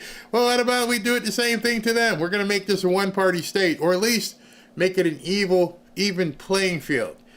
No more newcomers with votes. Voter ID, and you got to start playing the game right. And anybody else is going to go to, I don't know. I just want to see us destroy these people. They drive me crazy. Somebody else says my Medicare prescriptions have been lowered as well. Great. Okay. That was a great question about Medicare prescriptions. I will find out. And see, only Trump could sell American-grown rice to Asia. Someone else says, I'm on Medicare and my prescriptions have gone up on the ones that I pay for. All right, those are some good questions. Let's see if I can't get somebody from the HHS or health department to come on and explain what you just read. I will endeavor to tell Ashley, who's still here. We're celebrating her birthday, and then today and tomorrow we're going to have more. So that's why I can't do a second show. So what I'm probably going to do when President Trump comes on at 4, I'll probably see if I can't just stream that part. We'll see, whatever. But I think they got dinner plans again tonight, so we'll see what happens. All right, so I want to show you this interview that I had with James Fishback. Very interesting, very interesting in terms of regards to what's going on at the Federal Reserve. All right, so take a listen to this. Hey everybody, I got a great interview for you today. A really good interview. It's about money. It's about the Federal Reserve.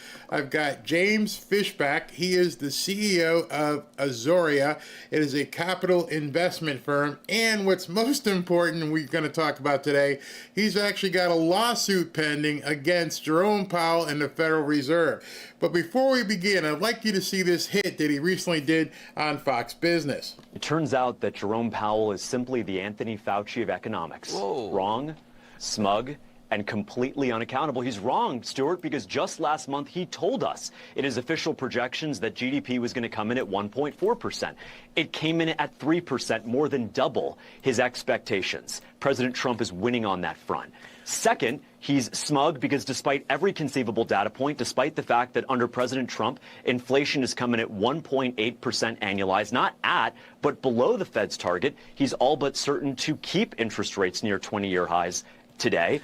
And lastly, he's unaccountable. For the first time in 30 years, Stuart, there are going to be 2 Fed governors, Mickey Bowman and Chris Waller, who are going to dissent from the Fed today, saying that the Fed should be cutting today, but in fact aren't. And that's why Azoria sued Jerome Powell in federal court last week. Yep. We want accountability and transparency from Jerome Powell. Don't you ever feel sorry for Jay Powell at all? No, I don't feel sorry for Jerome Powell. He's worth over $200 million. Who I feel sorry for is the Americans who can't get a mortgage because interest rates are at 20-year highs. I feel sorry for the fact that they can't start a family, they can't grow a family, they can't buy a home. I feel sad for the single mom in East Baltimore or in East Cincinnati who can't get a credit card because Jerome Powell is trying to undermine the President of the United States. I'm sorry, Stuart. I don't feel sorry for a man who is using his political position to undermine the duly elected President of the United States. Jerome Powell, 1, needs to lower rates, and 2, needs to open his meetings up. Our founding father, Stuart, would be appalled to learn that a secret group of bankers is meeting behind closed doors, and we have no idea what they're actually doing in their deliberations. So I have a question, James. Thank you for coming on today. You mentioned so much in there. You seem to even shock Stuart Vardy with the Fauci parallel. For a lot of people who aren't as well versed in money as you are, and some of the people who watch Fox Business and other business networks, what is the Federal Reserve, and how is it, as you say, these unelected secret group of people control the money in this country? Who put them there? Why are they there? And how do they have so much control? Well, Barry, great to be with you.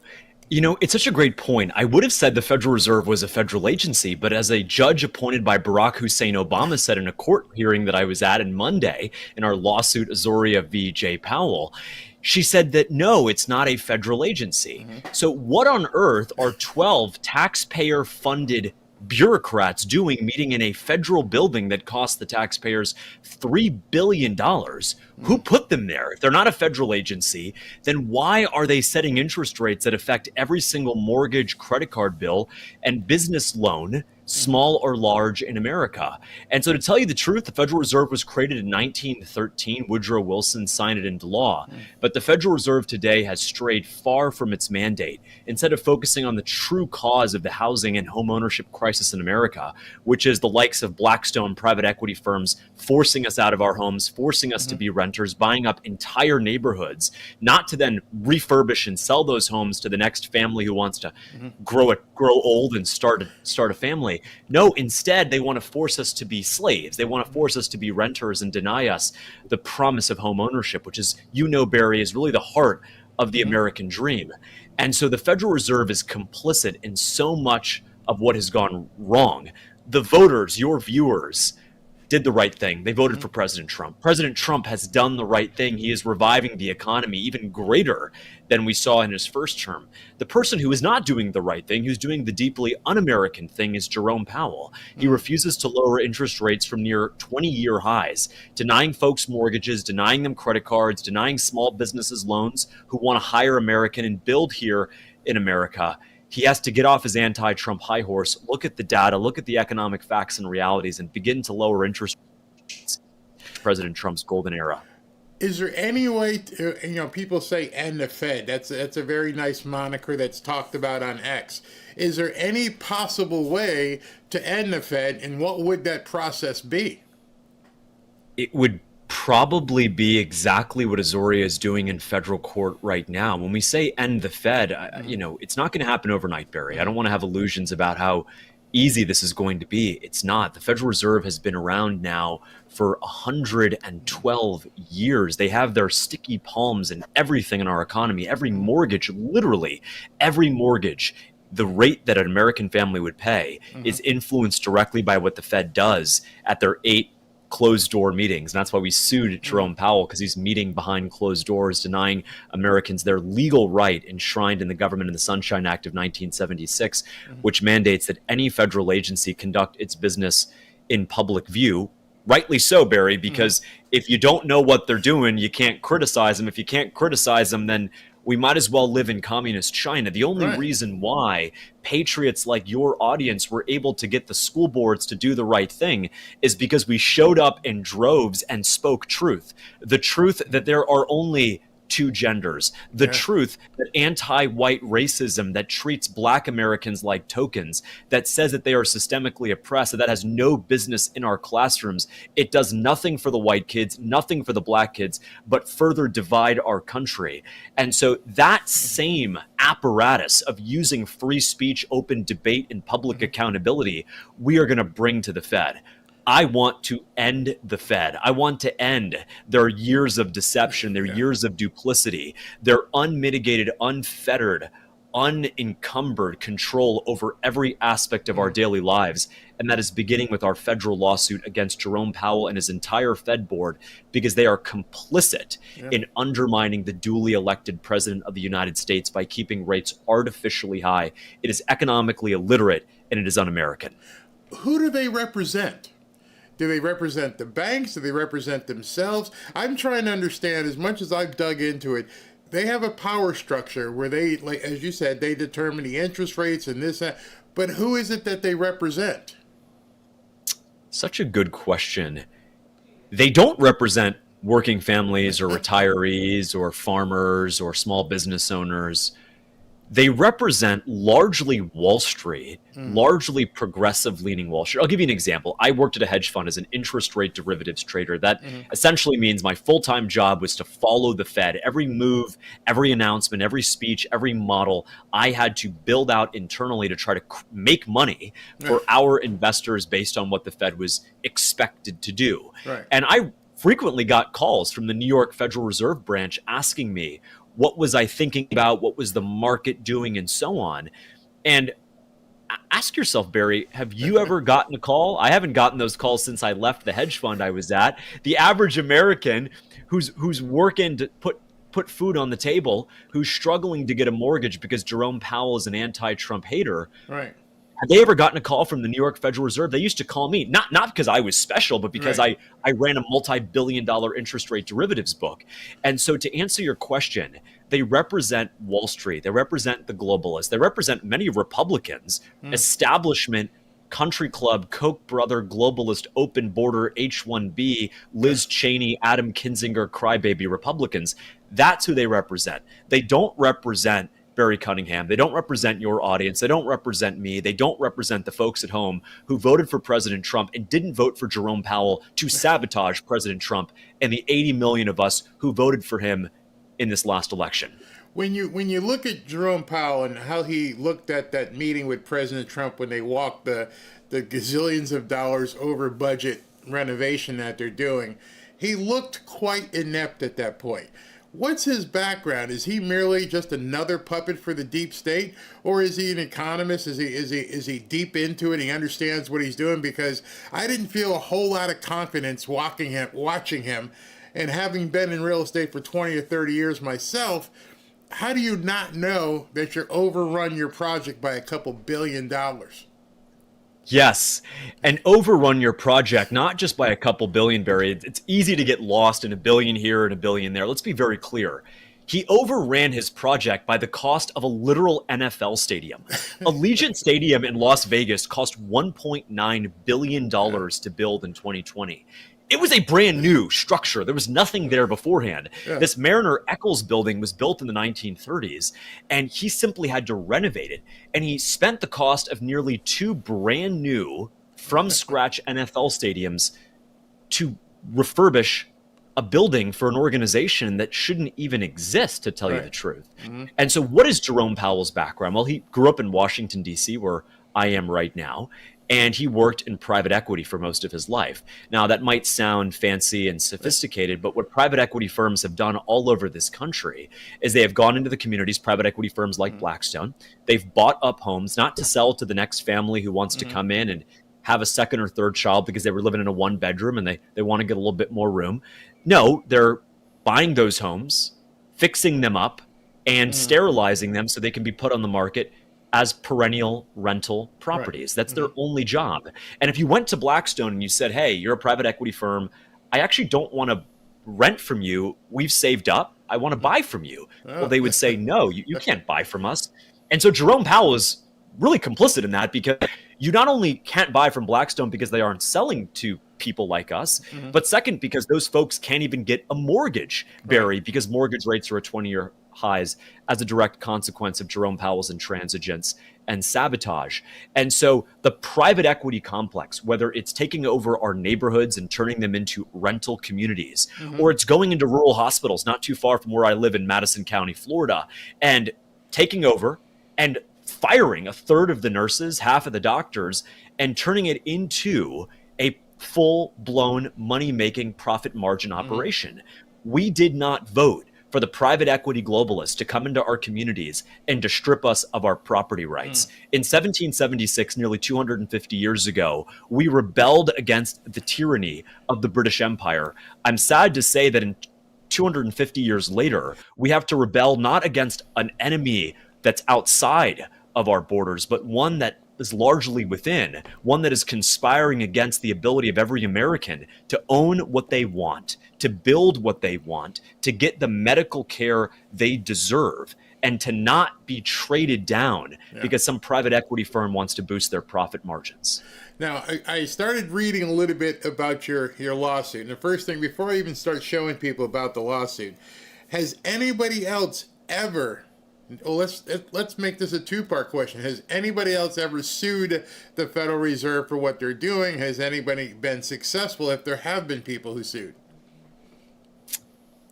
Many people have sued the Federal Reserve over FOIA requests, Freedom of Information Act, wanting to get this, that, or the other, but no one has brought the lawsuit that we are bringing right now in DC federal court. Very simply, Barry, what the lawsuit does is it looks at the Fed and says you are breaking federal transparency law by meeting in private. The Federal Trade Commission, the FCC, the SEC, all these federal agencies after Watergate are required by federal law to conduct their official business in public view for the reasons we talked about, right? The idea that you should be able to know what the government is doing to you and in your name so you can rightly criticize them, not because you want to criticize them, but because you want them to do the right thing. We didn't want to have to go to those schools like the Patriots that Moms for Liberty were. We had to because they were indoctrinating our kids and transing them during lunch hour. And so that is the reality of the situation. So we are taking that founder father's energy of transparency, accountability to the Federal Reserve. And I got to tell you the truth, we're prepared to take this case all the way to the U.S. Supreme Court, where we have, of course, thanks to President Trump, a 6-3 majority. There is no way the Federal Reserve is going to survive the scrutiny of Brett Kavanaugh, Justice Gorsuch, and Clarence Thomas. It's time to end the Fed as we know it. Their days of lying, of controlling every aspect of our lives, of gaslighting us, of calling us crazy because we can't get a mortgage, saying, pull yourself up from the bootstraps. You're not working hard enough. No, I'm sorry. Folks, where I'm from, they're working 2 jobs, save up for the last 5 years to get a mortgage, and they can't because of what the Federal Reserve is doing. It's time to bring them to court, to hold them accountable, and to end the Fed as we know it. The way they've set things up over the last couple decades or whatever, with the power structure being the way it is, are you concerned about the prejudicial nature of the venue where you're having to sue? I assume you've got to bring this lawsuit in Washington. We do have to. The Government in the Sunshine Act requires that any injunctive relief that any party seeks, the injunctive relief we are seeking, of course, is to prevent the Fed from meeting behind closed doors. If you prevent the Fed from meeting behind closed doors, you essentially end the Fed. It's the same thing as preventing the Wizard of Oz from being behind the curtain. He's unveiled and instantly nullified and stripped of all of his influence, power, and control over our lives. And so the path to ending the Fed runs through restoring transparency and accountability, the likes of which our founding fathers really enshrined in our nation 250 years ago. And so, yes, I'm of course concerned that we have a judge who was appointed by Barack Hussein Obama. But I got to tell you the truth, in our hearing on Monday, the Fed moved to dismiss our case and they were instantly denied. And so that's a very powerful signal that this is a little different. This is actually an issue, Barry, that is not strictly partisan, that Republicans aren't predictably for it and Democrats aren't predictably against it. Whether you're a Republican or a Democrat, black or white, Christian, Muslim, or Jewish, you recognize that the Federal Reserve has been lying to us for far too long, and you want accountability. And that's what Azori is doing in this brand new federal case we brought against Jerome Powell. Now, in the lawsuit, or not lawsuit, in the last meeting where they decided to leave the rates unchanged, with no reason basically whatsoever, he doesn't even make any sense when he talks. Two of the governors were in dissent, but I understand they were in dissent, but they still voted to leave it unchanged. How is that possible? Yeah, it's a great point. The way it works is there are 7 governors on the so-called Board of Governors. 2 of them dissented with the chair, saying we want to cut rates right now. Now, you might look at that and say, that doesn't sound that bad. There's 7 of them and 2 voted against them. But the Fed is such an institutionally obsessed organization that the last time there were 2 dissents from Fed governors, Barry, was 32 years ago. We've had 256 consecutive meetings without the degree of dissent that we saw yesterday. Here's the worst part, though. Jerome Powell was asked by the media in the post-meeting press conference, why did they dissent? He refused to answer. We don't know why they dissented. And as it stands right now, the Federal Reserve will withhold the meeting transcript of what went down yesterday for 5 full years. Wow. We won't know what happened in that meeting until July 2030. They're trying to force apathy and indifference on us. It won't work. And so last night, I directed our legal team at Azoria to send a formal demand letter to Jerome Powell's lawyers saying it's time to release the transcript and to come into compliance with federal law, or we are going to make the federal court force you into compliance. You know what I find so odd, whether it be JFK or MLK or RFK, and now this with the Fed, why are they building in all of these exclusive blackouts for decades? In what, the JFK stuff was almost 30, 40, 50 years. Why is it that they feel that they, one, don't have an obligation, and two, what could you possibly be hiding that you need to hide it for 5 years? They're hiding that they are propping up the economy. They're propping up banks and hedge funds with their supplemental leverage ratios and foreign exchange swap lines, working with the Europeans on all sorts of nonsense. I mean, this is why Azoria started. Can I stop you for a second? See, that's Sure. that's the problem. You just said Correct. you said 3 or 4 seconds of information that 99% of the American public has no clue about. And you rattled them off like that because you're a Wall Street guy, and people just don't get all the different ways these people are manipulating our economy. So that's wonderful hearing that from the inside, and I'm sure I'm going to get questions from people like, what did he just say?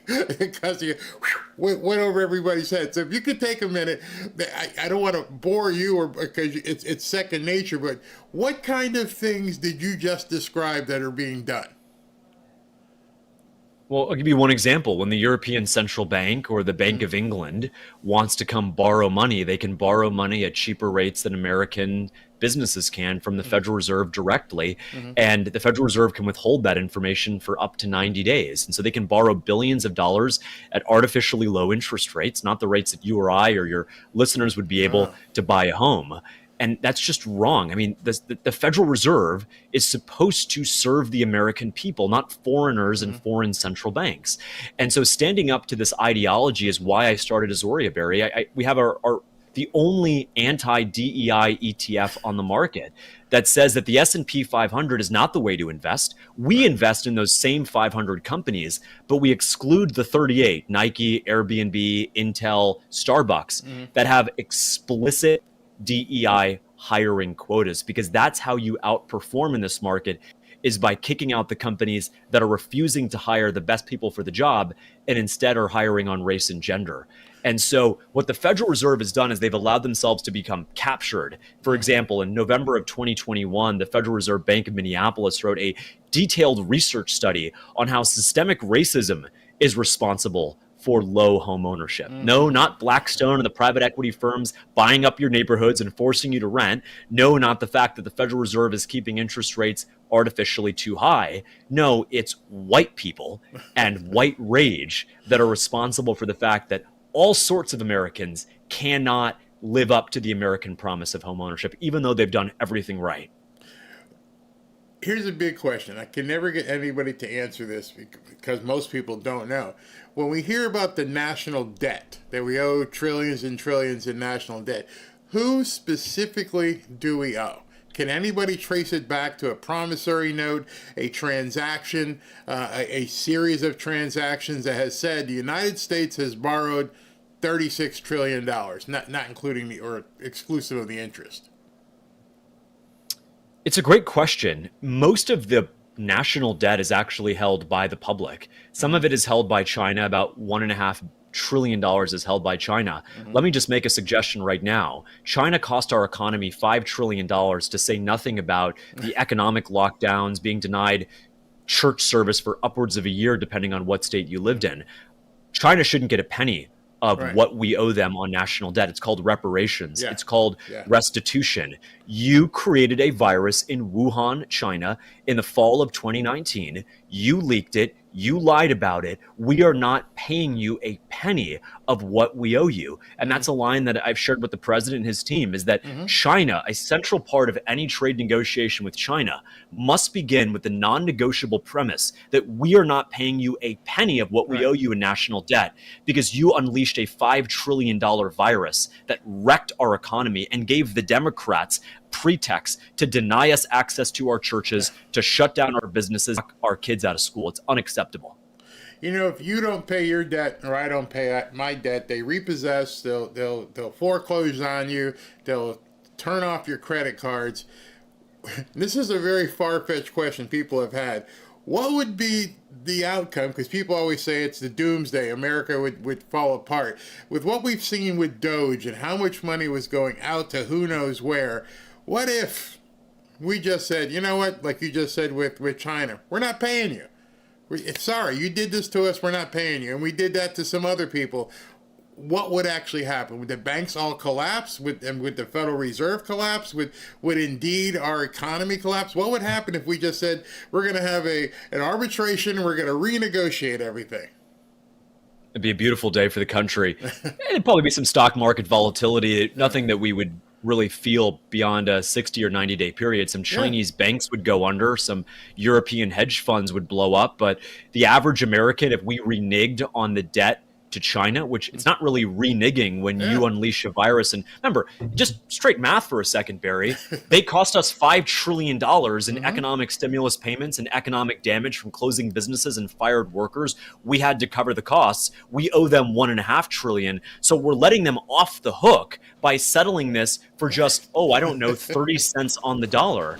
And so it's actually a pretty good deal that they should take. Yeah. And so, some hedge funds would blow up, some Chinese and Japanese banks would go under, but the single guy who's just trying to raise a family and marry the woman that he loves and follow Christ and grow old with her and do all the right things that are promised to us by our forefathers, his life isn't going to be affected at all. It's only going to be better because now him and his children and their children will not have to become slaves to China for as far as the eye can see.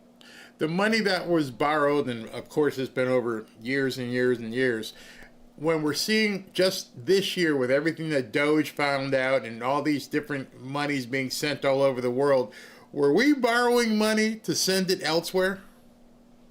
We were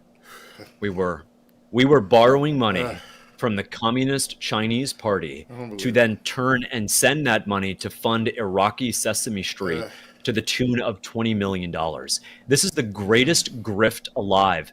I'm proud of what President Trump kickstarted with Doge. I was proud to be a part of that movement very early on, Barry, but think about how sick that is to look at our children and their children and say, we are going to deny you a better life. You are going to force to accept debt, not because we want to invest in our roads and bridges and expand the VA and make sure that everybody has access to necessary medical care. No, but that some Big Bird and Elmo can frolic around in Baghdad and Fallujah and try to convince the terrorists that they're not really terrorists, that they're deep down really freedom-loving people who have no problem with homosexuals, who have no problem with our way of life, but no, they need to just simply be disabused, right? And so I think the truth, Barry, is that not only was that a waste of money, it was entirely counterproductive because the Iraqis don't want to be lectured by the woke liberals behind Sesame Street about their culture. They don't want to accept homosexuals. I guess that's their right. Yeah. It's not our job to push an LGBT agenda on the folks of Baghdad who did not want it, do not support it, and most importantly, we are forced to pay for it. And so they don't want it. We don't want it. The only people who want it is the blue-haired liberal with a nose ring who's making $200,000 a year writing the script about how Elmo is accepting his new trans friend. It's disgusting. It's an abomination. It is. I'm laughing, but it is very, very sad. So I have one more question because we got to jump here. And you mentioned, and I didn't know this, that the Federal Reserve was created in 1913. Now I watch I followed Howard Lutnick very closely during the campaign. And Howard Lutnick, in one of his speeches, says, we were so rich because we had so many tariffs. And in 1913, they started basically the income tax. Is it by coincidence that the income tax and the Federal Reserve started in the same year? They're not. They weren't directly linked as a fact of legislation, the constitutional amendment that came behind the creating of the income tax. But certainly it was indicative of that era in the early 1900s. That as we were moving away from taxing foreigners for being allowed to participate in our economy, we then shifted the burden to Americans who are effectively being taxed with the inflation that the Federal Reserve has failed to keep under control. And so at the end of the day, it's that mindset that says that, no, we are not going to tax the foreigners who exploit our markets and want to do business with us. We're going to tax working families and small businesses. We need to reject that mindset of 110 years ago and really go back to that founding fathers mindset that said, no, we are not going to put the burden on our people. We're going to put the burden on those, and they have to pay the price if they want to participate in the greatest economy and the largest economy in the world. Absolutely. Well, James, good luck with the suit. Obviously, we'll all be following along closely because whatever success that you have at the tip of the spear is going to benefit all the rest of us as well. So I've got to jump. Thank you very much. I'd love to have you back on as the lawsuit progresses. My pleasure. Thanks, Barry. Let me talk to you guys about this knife here. Many of you have seen from Patriot Addict the Trump Red Knife. That's the Trump Red Knife right here. Good knife. A lot of people have gotten it and said they really like it. So they came out with a new product, and this new product is the Trump, there it is right there, the Trump Signature Blade. Pretty cool packaging, how they put this together. Knife is pretty much the same knife mechanically. It has all the same features, quick release and everything else that's got it. But the difference is it is painted differently. It's got 45, 47 on it. It's got flag. It's got a different aura to it. Most importantly, it's got a stencil on it where it's got President Trump's signature on the actual blade. And it's very, very, very, very, very sharp. Sharper than the other one, I think. You can get this knife for free. All you've got to do is go to the QR code right here and order it up, and you will get it. And it is a special just for the Fanfare community. Why are they doing it? Because you guys have been so good in helping them and helping this channel grow. They're offering this knife for free. Now the catch is, if there is a catch, is that you just have to pay for shipping. Shipping being about 14, 15 bucks or so. And that's it. No subscriptions. No ongoing fees, don't have to sign up for anything. Just go to the QR code right here and you can pick up this knife for just the cost of shipping. It regularly retails for 70 bucks, but that's all you do is pay the shipping and they'll get it out to you pretty quick. And trust me, just from all the different people who have written about it, you're going to love it. You're going to love it. Thanks, guys from Patriot Addict, for helping out with this show. All right, so I hope you guys enjoyed James. Wealth of knowledge, an absolute wealth of knowledge that he brought. He and I sat down, what was it, about 11:30, 11:45 this morning, and we recorded that so I could have it ready so when the press conference was done. Hope these guys here will let that play and they won't have any problem with it because I'm sure, some of the stuff he said. But, I've been talking to you and I wanted to ask the questions about stuff that I had wondered myself. Where's this money? Who do we owe? Who are we paying? Why are we paying it? And the answers he gave to me, again, nothing scripted. It's everything we thought. There is no real Federal Reserve. It's this figment of our imagination that we have allowed to control us. And someone's going to have to pull the Band-Aid off and say, no more. Now, President Trump sounds like he wants to let Jerome Powell just skate until he gets booted out in, I think, May of next year. But, once that happens, once Midas is barking, once May happens and he's no longer there, who knows what the new person that President Trump, well, he's not supposed to put him in there, but the next person that's in the Federal Reserve, what if they just lowered rates to zero? What if they said, no, we're not going to pay China? Could you even imagine? And like you said, there's going to be some banks that fold because their existence is tied to the fact that they can rip off the American population. There'd be a few people in the Senate and Congress who would completely freak out because backdoor, they're getting some of that. I'm all for it. I'm all for just changing everything, ripping the Band-Aid off, getting these people arrested, doing everything we possibly can to enjoy life like it used to be. Make America great again. Make America healthy again. Make America wealthy again. Make America safe again. He told us that for a year. And now we're actually seeing it come to fruition. And they don't like it. They don't like it at all. I saw somebody who got pissed off that he's doing this presidential sports council again today, and he's going to be pushing physical fitness, and they're pissed off with that. I'm like, how can you possibly be mad of trying to get kids and younger people back in shape? That's a bad thing too. It's racist. It's racist not to be fat. Are you kidding me?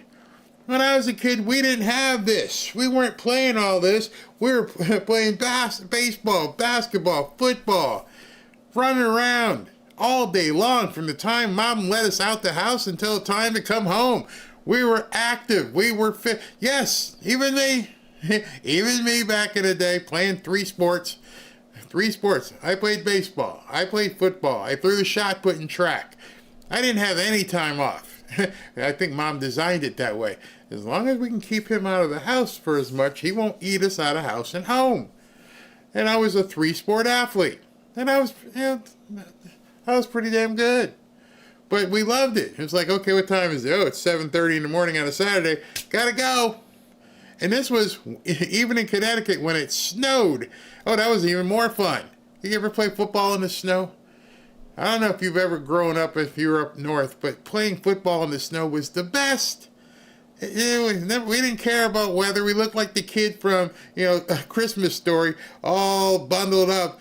And then we just play football, and then you get tackled. You didn't get hurt because it's fluffy snow. But we were outside all the time. And if you didn't keep up, you got left behind. Even though I was a bigger kid than the other ones, that's where I got my speed because we were always out there. And we had to, if you wanted to compete, you better run. You better be able to run. They're going to be waving bye-bye to you. Why is it racist to tell people to get fit? The same reason why they're all pissed off about Sydney Sweeney and the golden lemonade guy. And then last night I posted a picture of one of the WNBA players. And she's now doing something. And we're seeing the return of normalcy. The return of normalcy is basically saving America. We're seeing people right now saying, you know what? We're done with this crap. We're done with the slovenly obese person in underwear. Nobody wants to see that. And then today I saw this thing with what's his name? Pierce, the guy Pierce guy. He had a panel, and someone's trying to tell us on the panel it's racist for Sydney Sweeney to be doing jeans commercials. See, racism only became racism when they could find a way to make money off of it. See, when it was real racism and we had problems, nobody wanted to know about it. Now it became a profit center. And you can tell it's a profit center because they're talking about it on television. And they try to make everybody do DEI and all these other things. Once it became a business, racism is cool, isn't it? No, it's not cool. You people lied to people. We all got along. Yeah, there were idiots. There's always going to be idiots. But it wasn't like the entire country was messed up. Systemic. It's so systemic. I can't do anything. Somehow I survived. I grew up in the 60s. Went through the 70s. Went to a white private school. But we didn't call it a white private school back then. It was school. That's how, hey, where you going? I'm going out and my dad put me in this school with all these rich white people. They got so much white privilege. I can't take it. It really bothers me. I'd like for Dad to take me out of this school. Hell no. This is awesome. And then my niece, when she went to, you guys, this you want to hear white privilege? There's a school in Connecticut called Ethel Walker. And my sister put her daughter in Ethel Walker. And when I went home to Connecticut to visit the same sister who got sick, I had to drive by Ethel Walker. And I'm on the phone going, hey, I don't remember Ethel Walker School having stables. I didn't remember them. And she goes, no, they had stables. And I said, I didn't want to say her name, but did so-and-so, when she was there, did she ride? Oh, yeah, she rode. I'm like, nobody was calling it white privilege back then. It was school. It's acreage, and over here are the stables, and here's the diving center. It wasn't no white privilege. And then she went to college. She went to Columbia, and she learned about white privilege, and she became a social activist. And she was on Wall Street, making good money as a first-year trader. She quit. Came to me, Unc, I don't understand how you do it with all this racism and white privilege around. Oh, you've been hanging out with the wrong people. So I go back to Connecticut, and guess what she's doing? She gave it all up. She's back on Wall Street. She was good, so they took her back. And I'm like, what about the white privilege? Oh, Unc, that's all bullshit. Excuse my language. I'm okay right now. Yes. When I heard, I forgot to tell you guys that. Yeah, maybe you're not interested, but I thought that was so funny. I'm like, what's she doing now? I haven't seen her. Oh, she's back on Wall Street. In New York? Yeah. Trading? Oh, she FA'd and FO'd, right? She found out. She was bamboozled. I'm gonna be around my peeps, Oh, yeah. Hell no. I'm going to get back on Wall Street. Y'all take me back? Come on back. You're a good trader. And so she's trading on Wall Street again. I try to tell as many people as I can, especially black people, stop buying into the BS. Because if there was truly white privilege, I wouldn't be where I was. My niece wouldn't be where she is. Ashley, it's all BS. It's all BS. People bought into it because there has to be a boogeyman. There has to be the monster under the bed. And it was easy just to say it was white people. Oh, all your troubles, it's white people. And now people are waking up and realizing, well, you're too fat because you eat too much. You're too fat because you're eating all that sugary crap. And by the way, the emperor's got no clothes because nobody wants to see your big behind in skimpy underwear. It ain't about black and white. There's some really pretty black women. There's really pretty Hispanic women. It had nothing to do with racism. It's like, you want us to look at this? And then they decided, hey, how about a pregnant man? We'll put that one out. No. And let me just tell you now, it's only July, so it's going to give you and your family and people you work with enough time to prepare yourself for what's coming. I think it's February. Each year when the Sports Illustrated swimsuit issue comes out. Prepare your friends right now. Because the way we're going, the way things are headed right now, by the time we get to February, we may see Cheryl Teagues and some of these other people back out there because they're not going to do it. They're going to sell magazines. We can sell magazines again? Oh, I didn't know. Is that on? Hold on. Oh, we can sell magazines again. All right, cue up the models. Done with that crazy stuff. No, we're not going to put the Transformers in a bathing suit. Nah. We're going to put some buxom women on the cover of Sports Illustrated. It may even save Sports Illustrated at this point. Could you even imagine? I think at one point Sports Illustrated was almost bankrupt. Imagine buying the rights to Sports Illustrated and then launching a new Sports Illustrated for, the swimsuit edition and putting, who knows, on, sales shot through the moon. We're done. We're done playing your games. Don't want to hear it anymore. Too bad. Oh, man. Let's see. We're all privileged to be alive. Yes, we are. Absolutely. My brother and his friends called her Cheryl Teague. There's some large, lovely women out there. Yes, there are. Yes, no doubt, no doubt. Somehow I missed the pregnant man underwear. You want to see it? Let me know. I'll put it up. I wish American Eagle and Duncan would do ads with Asian or black or another ethnicity and let them freak out that. All right, I'm going to tell you right now. July 31st at 2:55 p.m. Put money on that. You can put money that's coming. Because they saw, and like the other commenter, hey, there's some very beautiful black women, Hispanic women, Asian. It's coming. For sure it's coming. I don't know if you, I've heard, I didn't know, but I've heard Victoria's Secret, when they used to do their, runway thing, some people used to tell me, they told me like they used to have a catalog or something, and the Victoria's Secret catalog used to have like all kinds of models from different flavors in there, and every single one of them had their wings on and was stunning. I've never seen it. People have told me that Victoria's Secret had like a whole big catalog that you could just keep thumbing through, and every single one was in a different outfit, different colors, purple and pink and wings. But yeah, you could just keep going through this catalog. I've been told this. I don't have any personal experience. But watch that for a comeback. Let's see here. There's enough porn out there. We don't need to amp up the soft porn. Get a hold of yourself. Oh my God. Some women and men have triple cankles, and I feel sorry for their ankles. Wow. I just... There's always that one person that wants to pee on your parade. Thank you. There's always that one person, oh, we don't need this anymore. It's bad. Here's what I always say, and it's worked to get me through the DEI doldrums.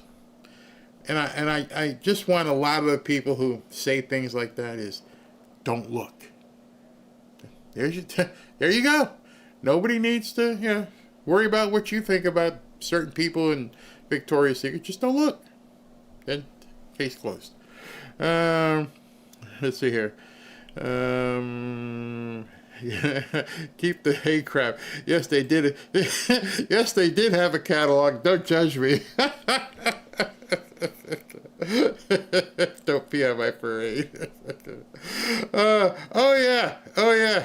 Yeah, because sometimes she'd be watching out there. She yelled at me the other day. She goes, Did you really do a story on Sydney Sweeney? No, honey, it was news. I was reporting the news. I cannot believe they put that woman out there in jeans and let her slither around on the stage. So I was just reporting the news, baby. We want to go to the jewelry store? Oh God, I'm having a good time here. I think Robin hurt you. Then yesterday, when they got the hunky golden, I almost said the wrong word, a hunky golden lemonade dude, she was like, now what you gonna say? Nothing. You're tweeting out the news. Here's a new thing with Dunkin' Donuts. So shut up, big boy. Yep, you're reporting some news. All right, everybody. I have fun sometimes doing this show. I don't mean anything. Don't get mad. You take yourselves too seriously sometimes. Just enjoy life, man. Enjoy life. That's what we have to do. Learn how to enjoy life. All right, so I'm going to tell you something. We're going to be going out to dinner tonight again. But, last time I said, hey, I might do a show late. And people are like, where were you? And I'm like, I don't know, but what I'm going to do is I'm going to tape this thing at 4 o'clock when President Trump comes out. And I think I'd love to be able to, I can't promise it, but I will post if everybody can, here's what happened last night. This is important, okay? Last night, we got back from dinner. And the girls put on Big Brother. And when Big Brother was on from 8 to 9:30, I sat here and went, ugh, ugh. And I looked at Midas. What are we gonna do, Midas?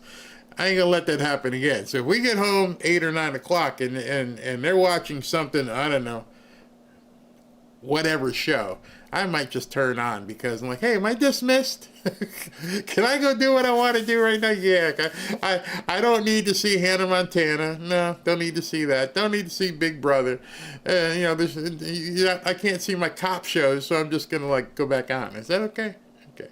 And by the time dinner's over, they want to be done with me anyway because they're playing around or they're in the pool or something. So it's a very good chance we could meet each other again tonight. We'll see.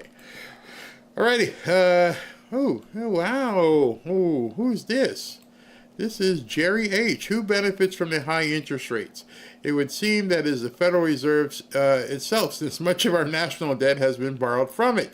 This seems to be their major source of income and used apparently to provide other loans at high interest rates. Round and round it goes. Jerry, thank you very much for your chat today. And it's dead on. You're dead on. You know, I've had that stinking suspicion for some time. You guys have heard me say it in my shows over and over, like, who do we owe the money to? Can you prove we owe the money? Is there a document? Do you have a copy of a promissory note that somebody signed? And the thing that blew me away when I was talking to James, I was like, well, let me get this right. We're borrowing money not to help America. We're borrowing money so that we can give it to people over there. Is that true? Yes. How about we just write that off? Because you know how they said we could write stuff off. Weren't they going to write off like $1 gazillion of student loans? Yeah. How about we just take off the loan to Uganda? Not paying it. I'm in real estate. Getting ready to tomorrow to go down and do an appraisal and bring in Ashley and everybody so they can see how it's done. And one of the things when you're doing real estate, and I've done it so many times, I meet somebody in foreclosure. They're in an unfortunate situation. I always encourage them to do a loan modification. Where a loan modification is you call the bank and say, listen, I had some trouble and I lost my job and I was out of work for 4 months, but I'm better now. And the bank will say, you know, then prove it to us. What do you got? Well, here's my new W-2. Here's my pay stub. I'm working now. I've been working for the last 4 months. I'm getting back on my feet. Can we work this out? And I always encourage, because most people don't know, you can do a loan modification. You behind? Just don't ignore them. Call them and say. And I've tried to basically show people it's cheaper for the bank to work it out than it is for them to kick you out and write off the loan. Because then they got to maintain the house and worry about all different things, and it's a pain in the butt. They would much rather you continue to pay. And so at that point, I said, basically what you're going to do is reapply. The same stuff that you did when you applied for the mortgage, now you're going to show them the same thing. You're still the nice people. You had some problems. Maybe you lost your restaurant. Maybe you lost your job. You explain to it. It's still me. You felt I was a good enough risk 4 years ago. Yes. But then I had this income. Yes, that's why we gave you the loan. Then I lost that income. But it's still me. I'm still a good person. So if I'm still a good person, but now I got the income back, can we just start over? Can we just pretend like it didn't happen? I'm back on my feet now. And a bank will more than likely say yes. They're not going to forget. Don't get me wrong. They're going to like, well, over the last 6 months, you're behind like $30,000. Here's what we're going to do. We're going to tack it on to the back end of your mortgage. And I've told people, take it. Take that deal. Instead of them saying we're going to spread it out over X amount of payments, because then your payments go up, just say, you're going to keep my payments the same? Yes. But you're just going to tack $30,000 or $40,000, whatever I'm behind on the back end? Yeah. What about court costs? They're going to go away. Take that deal. So at this point, I think we need to be doing some loan modification with some of the people who we owe money to. Hey, we can't pay it. So before we just like say to heck with you, you want to modify this, or do we need to just tell you to go pound sand? And if it causes a few banks to go under, so be it. If it causes a couple people to no longer be able to do things on Wall Street, so be it. I didn't sign up, and you didn't sign up to be cornholed by some Federal Reserve. And then, what if we just told the Federal Reserve to go away? You're done. That's nuclear. But what would happen? Well, we'd have to cut our own deals. Our Treasury Secretary or somebody else would say, hey, listen, if we need some money, no one's going to lend to the United States if that were to happen. Seriously? Do you realize that when people go bankrupt, they're usually, at that point, deluged with offers to borrow more money? You know why? Because you don't have any debt anymore. How strong would America be if we said, guess what? We don't have $36 trillion in debt. We're debt-free. We wrote it off. It's done. We're not paying it. We filed bankruptcy. See, bankruptcy, for most people, sounds like the kiss of death. But if you haven't been in the real estate business or the finance business, you don't realize that bankruptcy is looked at in certain circles as a relief. You got a fresh start. It's all gone. Nobody likes to tell people that. Hey, listen, so for 7 years, you're going to have a notification on your credit report that says, yeah, you went bankrupt.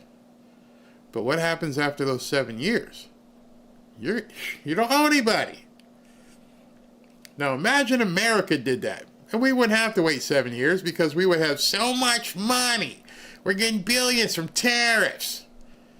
We wouldn't even need probably to reborrow anymore. And then the whole reborrowment procedure would change. How about every single time we're going to borrow money, you post it on a website and give 30 days for people to review it. And I don't mean some 1,000 pages of where to's and herefores. Hey, listen, we're going to borrow $8 billion from China. Here's where the money's going to go. Here's what the interest is going to go. We'd like to have public feedback, please. Oh, yeah. Okay. You're going to put that into highways. Do we need to, or do we have enough money on our own? Because it doesn't make sense to me if we're so rich, why we're borrowing more money. Okay, you like leverage. Okay, leverage is fine. What are we going to do? What are we going to do with this money? And I try to put that in people just to think about your own personal life. Think about people you know who went bankrupt. Oftentimes, good people go bankrupt. Doesn't mean they're deadbeats, but of course there's deadbeats as well, but good people go bankrupt. And they survive, and then they re-thrive. I made that word up, re-thrive. It's like, whew, I'm not shackled with that. Especially like during COVID. Oops, said the word. Hey man, I can't pay these restaurant vendors and everybody else. We're going to have to go bankrupt. Okay. Then what happens? Well, we want to reopen another restaurant. Go ahead and do it.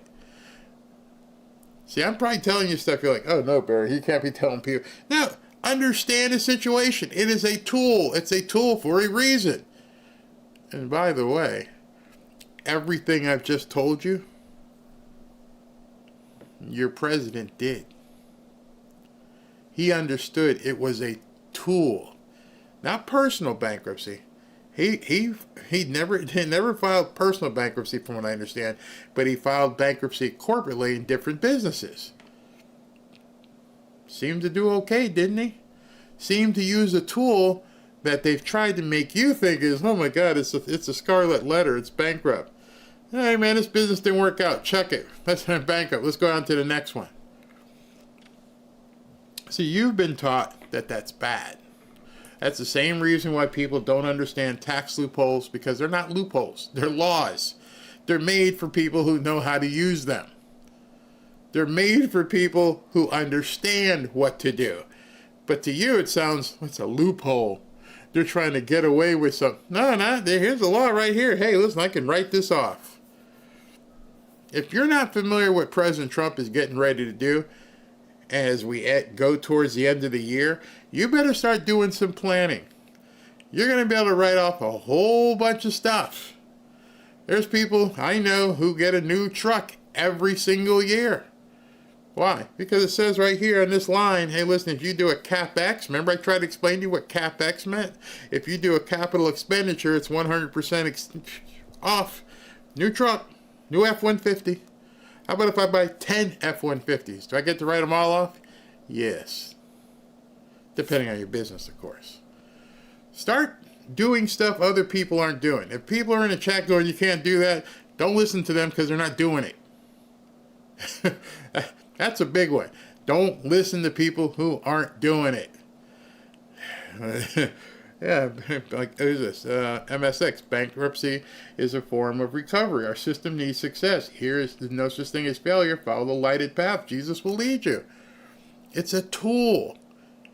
Society tried to make it sound like a stigma. Rich people go bankrupt all the time. That's why they stay rich. With no debt, you have a low credit score. That's backwards. If you're relying on credit scores,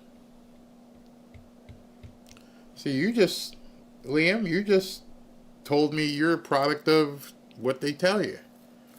What if I told you that we're going down tomorrow to look at closing on this house? It's not closing, 2 weeks to be closing. We're just kicking the tires, got an inspection, and we're buying a house. And I'm closing it with a phone call. Hey, here's the deal. You want some? Yeah. All right. Wire the money. Scout's honor. What if you knew people who didn't check your credit? They didn't give a shit about your credit score. If the deal makes sense, there will be money. Trust me. Emailed the guy last week. Hey, here's the deal I'm looking at doing. What do you think? Good deal. Want in? Yeah. All right. That quick. I'm telling you the truth. That comment is a comment that tells you and should tell other people you've been bamboozled. What about small home improvements? I make settlement next month, but I'd like to get central air or mini splits. Also new flooring to replace the carpets along with the new storm door. If you're buying a property and making those home improvements, maybe you should have built that into the loan. There's, I think, 203K or 201K FHA. They give you the money to fix something up. They just put it in the loan. You have to need to know to ask about it.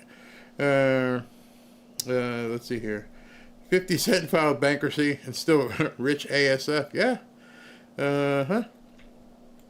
Therein lies the trick. Finding the investors to put up the cheddar. That, my friend, Robert, once you find that, the doors will open both financially and mentally. And that's when you realize, I've been on the wrong merry-go-round. See, the merry-go-round that most people are on is they go to work and they work from 9 to 5 for 30 or 40 years because that's what they're told to do. Until Robert says, you know, what if I knew some people who were riding horses on this other merry-go-round and they're just looking for other ways for us to help you out because they're not helping you, they're making money. Say, hey, Robert, I like the horse you're riding. Okay, so let's buy 2 or 3 more of those horses. We'll give you the money. It takes a completely different mindset to realize you've been bamboozled. I can't say it enough. Some people shy away from it because they're bamboozled. Why aren't you living your best life, as they say nowadays? Live your best life. Go find out something you want to do. Oh, you know what? Before I close, let me see if I can find that. This is really interesting. Wait a second. Y'all done got me down financial road after we talked to James. All right, hold on. Let me find this because let me show you something real here. Ready? I like to drop some information on y'all for once in a while, because nobody else does. Let's see here. All right. Cody Sanchez, who I absolutely love, she keeps trying to tell people how they can better their lives. All right, so check this out. Let me see if I click here. No, what I'm going to have to do. All right, so Cody posted something. Let me see if I can make this work in here. All right. It's still going to be too small. You're going to have to look at it. But these are the 40 most AI replaceable jobs. And she goes through, and somebody had compiled the chart. I believe it was Microsoft. I don't know if you can see it, but these are the jobs that are going to be the easiest for AI to replace. And so you look down here and you're like, wait a minute, interpreters, yeah, historians, passenger attendants, sales representatives, and then a whole list. And there's a score associated with how easy they're going to be able to be replaced. So you may not want to enter those businesses because it doesn't have a good life expectancy. But on page 2, it's these businesses and positions that will likely not be replaced by AI. And most of them are service-oriented. Phlebotomists, the people who take your blood, nursing assistants, hazardous materials removal, embalmers, plant and system operations, oral and maxillofacial surgeries, automotive glass installers, safe light repair, safe light replace, ship engineers, tire repairers and changers. Yep, AI can't take a tire off the car. Maybe robotics can, but AI is not going to replace somebody who fixes a tire. Tow truck drivers, prosthodontists, production workers, medical equipment preparers, packaging, dishwashers. Again, maybe robotics, but not AI. And so on and so on and so on. So maybe, look down here, what's this one? Floor sanders and finishers. Maybe you start a floor sanding business. You're not going to be replaced by AI. You're like, you know what? I'm going to buy a couple of those machines and rent it, and I'm going to go out there and put my shingle out and say, I'll, do your floors. There are a lot of skyscrapers in Miami and Fort Lauderdale, 20, 30, 40 stories. Hey, who's gonna wax your floors?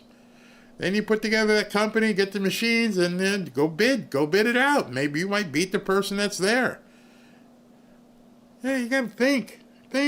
That's what you gotta do. I chose real estate as my venue, but there's a whole lot of stuff out there. One day we'll start talking more and more about this stuff because I know there's a lot of people that want to learn. Robert's like, I don't want some 2-bit machine embalming my bloated corpse. Hey, Robert, I hate to bring it to you, but you won't be the one to make that decision. So you better treat your kids right, because they're the ones like, hey, Grandpa, yeah, you're smelling kind of like, I don't know, fungicide. We're going to let somebody burn you instead, okay? Be nice to your grandkids. Never own a credit card. Worst thing you can do, just put $5 into saving from each check if you have a discipline. Yeah, wait. I can't agree with you there, bro. I just can't agree with you there. Never own a credit card. Well, you've got the ability to... No, never mind. All right, don't own a credit card. It's good for you. You can't have a great massage with AI either. Nope. I have been a massage therapist for 43 years. I would love to give Barry and Robin a massage sometime. Hey now. But you're right. I don't want no robot doing anything, and definitely can't do it by AI. So she's been doing massages for 43 years. Good living. Now imagine she trained 3 other people and she was, Rachel's house of massages, and she could send people all over the county. Hey, listen, I've been doing it for 43 years. Okay, you know what you're doing. How much do you charge? Oh, I charge this much. What's your profit margin? So the only thing that's keeping you from scaling is that there's not more Rachels. So what if we brought in 3 or 4 more Rachels? How would business look? Well, I can't afford those employees. Oh, yeah, you can. Here's the money. Go get them. I'll take 10%. You take 10% and give the rest to the new girls. Boom. Literally, that's how it works. Think of the word scale. If you don't know what scaling means, that's what you have to learn yourself. How can I scale this business? Watch Shark Tank. That's the first thing they say. They'll say to you, number one, it's got no intellectual property here anybody can copy you. Or, can you scale it? It's great that you make donuts on Elm Street. Can you make donuts on 18 other streets? You know, if you own a food truck, can you get like 12 of these food trucks and go start in Miami and Boca and Jupiter and Fort Lauderdale? Now you're talking. You're already doing it here. Well, if you're doing it here, what's going to stop you from doing it in 2 other places? Oh, I can't get the money. Well, if you're doing it here and you're making money, people are going to like, hey, show me what you're doing. Well, I make falafels. Okay. And what's your profit margin on your falafel truck? I make X per week. Okay. So you're profitable, yeah. So what if you had 10 falafel trucks? Well, if I had 10 falafel trucks, I'd make 10 times the money. Okay. Let's go buy 2 or 3 trucks and just start you out. Different. All I'm telling you right now, the only thing I'm saying is a complete change of mindset. Whatever it is that you'd like to see or do, when you get into it, think scale. That's all. And they don't teach scaling in college. They don't teach it in schools. Nobody thinks that they can scale something. I go to get my hair cut, and I'm like, why don't you have like 10? Oh, I can't get you in until like next Tuesday. Well, if you can't get me until next Tuesday, that's a problem I can help solve. Why? Let's knock down the wall and put 12 more chairs up in here. Oh, I didn't think about that. Like that. Whenever you tell somebody, you get them on the phone, and they're like, hey, yeah, what's going on? I am so busy. Oh, why are you so busy? Phone just keeps ringing. We just don't have enough people.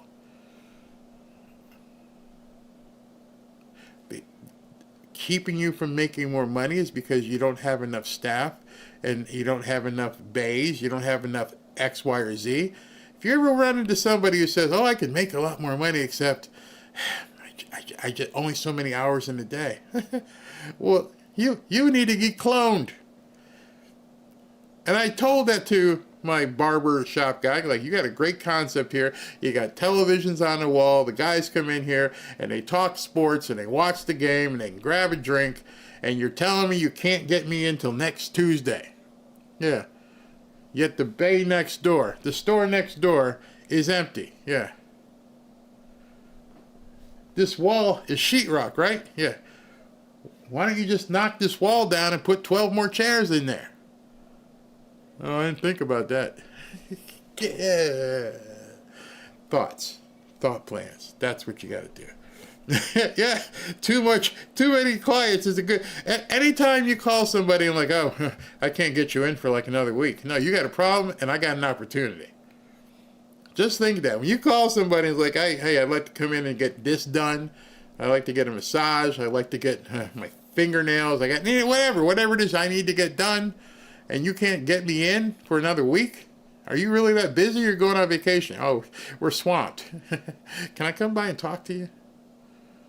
Because what you're telling me is you're making money, you're successful, and you're limited by your own mind. So let me free things up for you and take 30, 40%. Okay? Because if I can take 30, 40%, I ain't got to do nothing. That's a good deal. And people are like, Barry, would you take 34% for... Hey, man, if I can help them out, why not? All right. James Kipp, 2 attempts to stop Trump. They couldn't burn it all. Yeah, that's true. Or Penny Corder. Hillary said in an interview a while back that if they try and take her down, she'll take half of D.C. with her. She might do that, too. DNC is rolling quarters to make rent, make them all broke. Velta, promises made, promises kept. I will obliterate the deep state. You have my support, Mr. President Trump. America first. Thank you. Thank you for watching. Ken Rascioli. Karoline needs to come out and straight up say in the month of August, I will only answer questions regarding Obama and nothing else. I would love that. You people are stupid. And we're not going to answer your dumb questions anymore. Michael Odell, thank you. Judy Branch, hope you and your family have a blessed visit. Thank you very much. Vishu, where'd that go? Vishu, do you think Trump has had the burn bags a long time? That's a very good idea. Very good. He may indeed. Yeah. Do you think that's one reason Mar-a-Lago is raided? I definitely believe that they raided Mar-a-Lago to try and get something back. That may have been it. Hey, Joy. It's been a bit. Just got back from vacationing with my grandson. Keep doing you. Thank you, Robin and Ashley, all the mods. Oh, fantastic. It's so much fun being around the grandkids because sometimes they just make you laugh just looking at them like, what are you doing?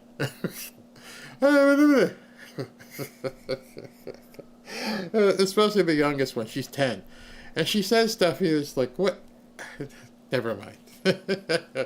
Claudette Bruley, don't forget the fact that Jerome Powell has stock in the Federal Reserve. I don't know if you have stock in the Federal Reserve, but I understand what you're saying. He's making money. Robert Gallant, I don't want to be cornholed by the Federal Reserve anymore. Danny Barrow, for what it's worth, Jerome Powell is worth $200 million. I believe what James said is he used to be in trading or something, and so that's where he made a lot of his money as well. So these guys are all making their bank while starving the country off or trying to do whatever they could to this country. So I hope I didn't offend any of you guys, but man, there's just so many things you can do. So many things you can do. It's all mindset. I was lucky enough to have a father who was an entrepreneur who would tell me, what are you doing? Do this. I'm like, oh, I didn't think. I mean, it was because it wasn't part of my thought process. And so a lot of people have grown up saying, oh, you can't do that. Okay, have you done it? No. Then never mind. I mean, I've done it in my real life. I just, oh, you can't do that. Oh, that's, but have you done it before? Tried it? No. I got to go get something to eat, all right? Don't even listen to them.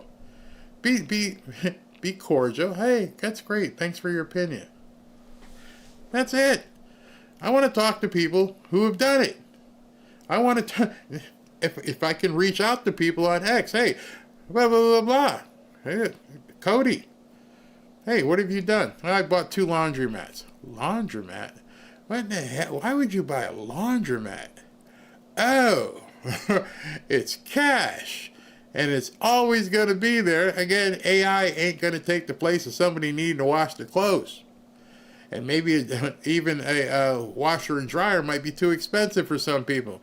But they get quarters, and they can pay for it, and they can buy the detergent and all this kind of stuff. I remember when I owned nightclubs.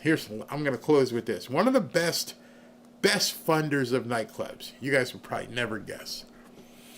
How do you get money to open a nightclub? Well, I didn't realize it until it started, but back then, I don't know if they have them, but was vending guys. Because they had pool tables and foosball machines and Pac-Man machines. They would make a killing. And they knew, if you're going to put 5, 6, 7, 800 people in here 3-4 times a week, yes, I will help you. Did you ever think that? There was another guy who used to have payphones. They don't have payphones now, obviously. But he had payphones all around the city. Especially in the hoodie areas, because they used to use payphones. Made a killing, which allowed him to invest in other things. You're only limited by your mind. Let me be the one to tell you. I'll talk to you guys later. Hope I give you some food for thought. Thanks for watching.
Bye.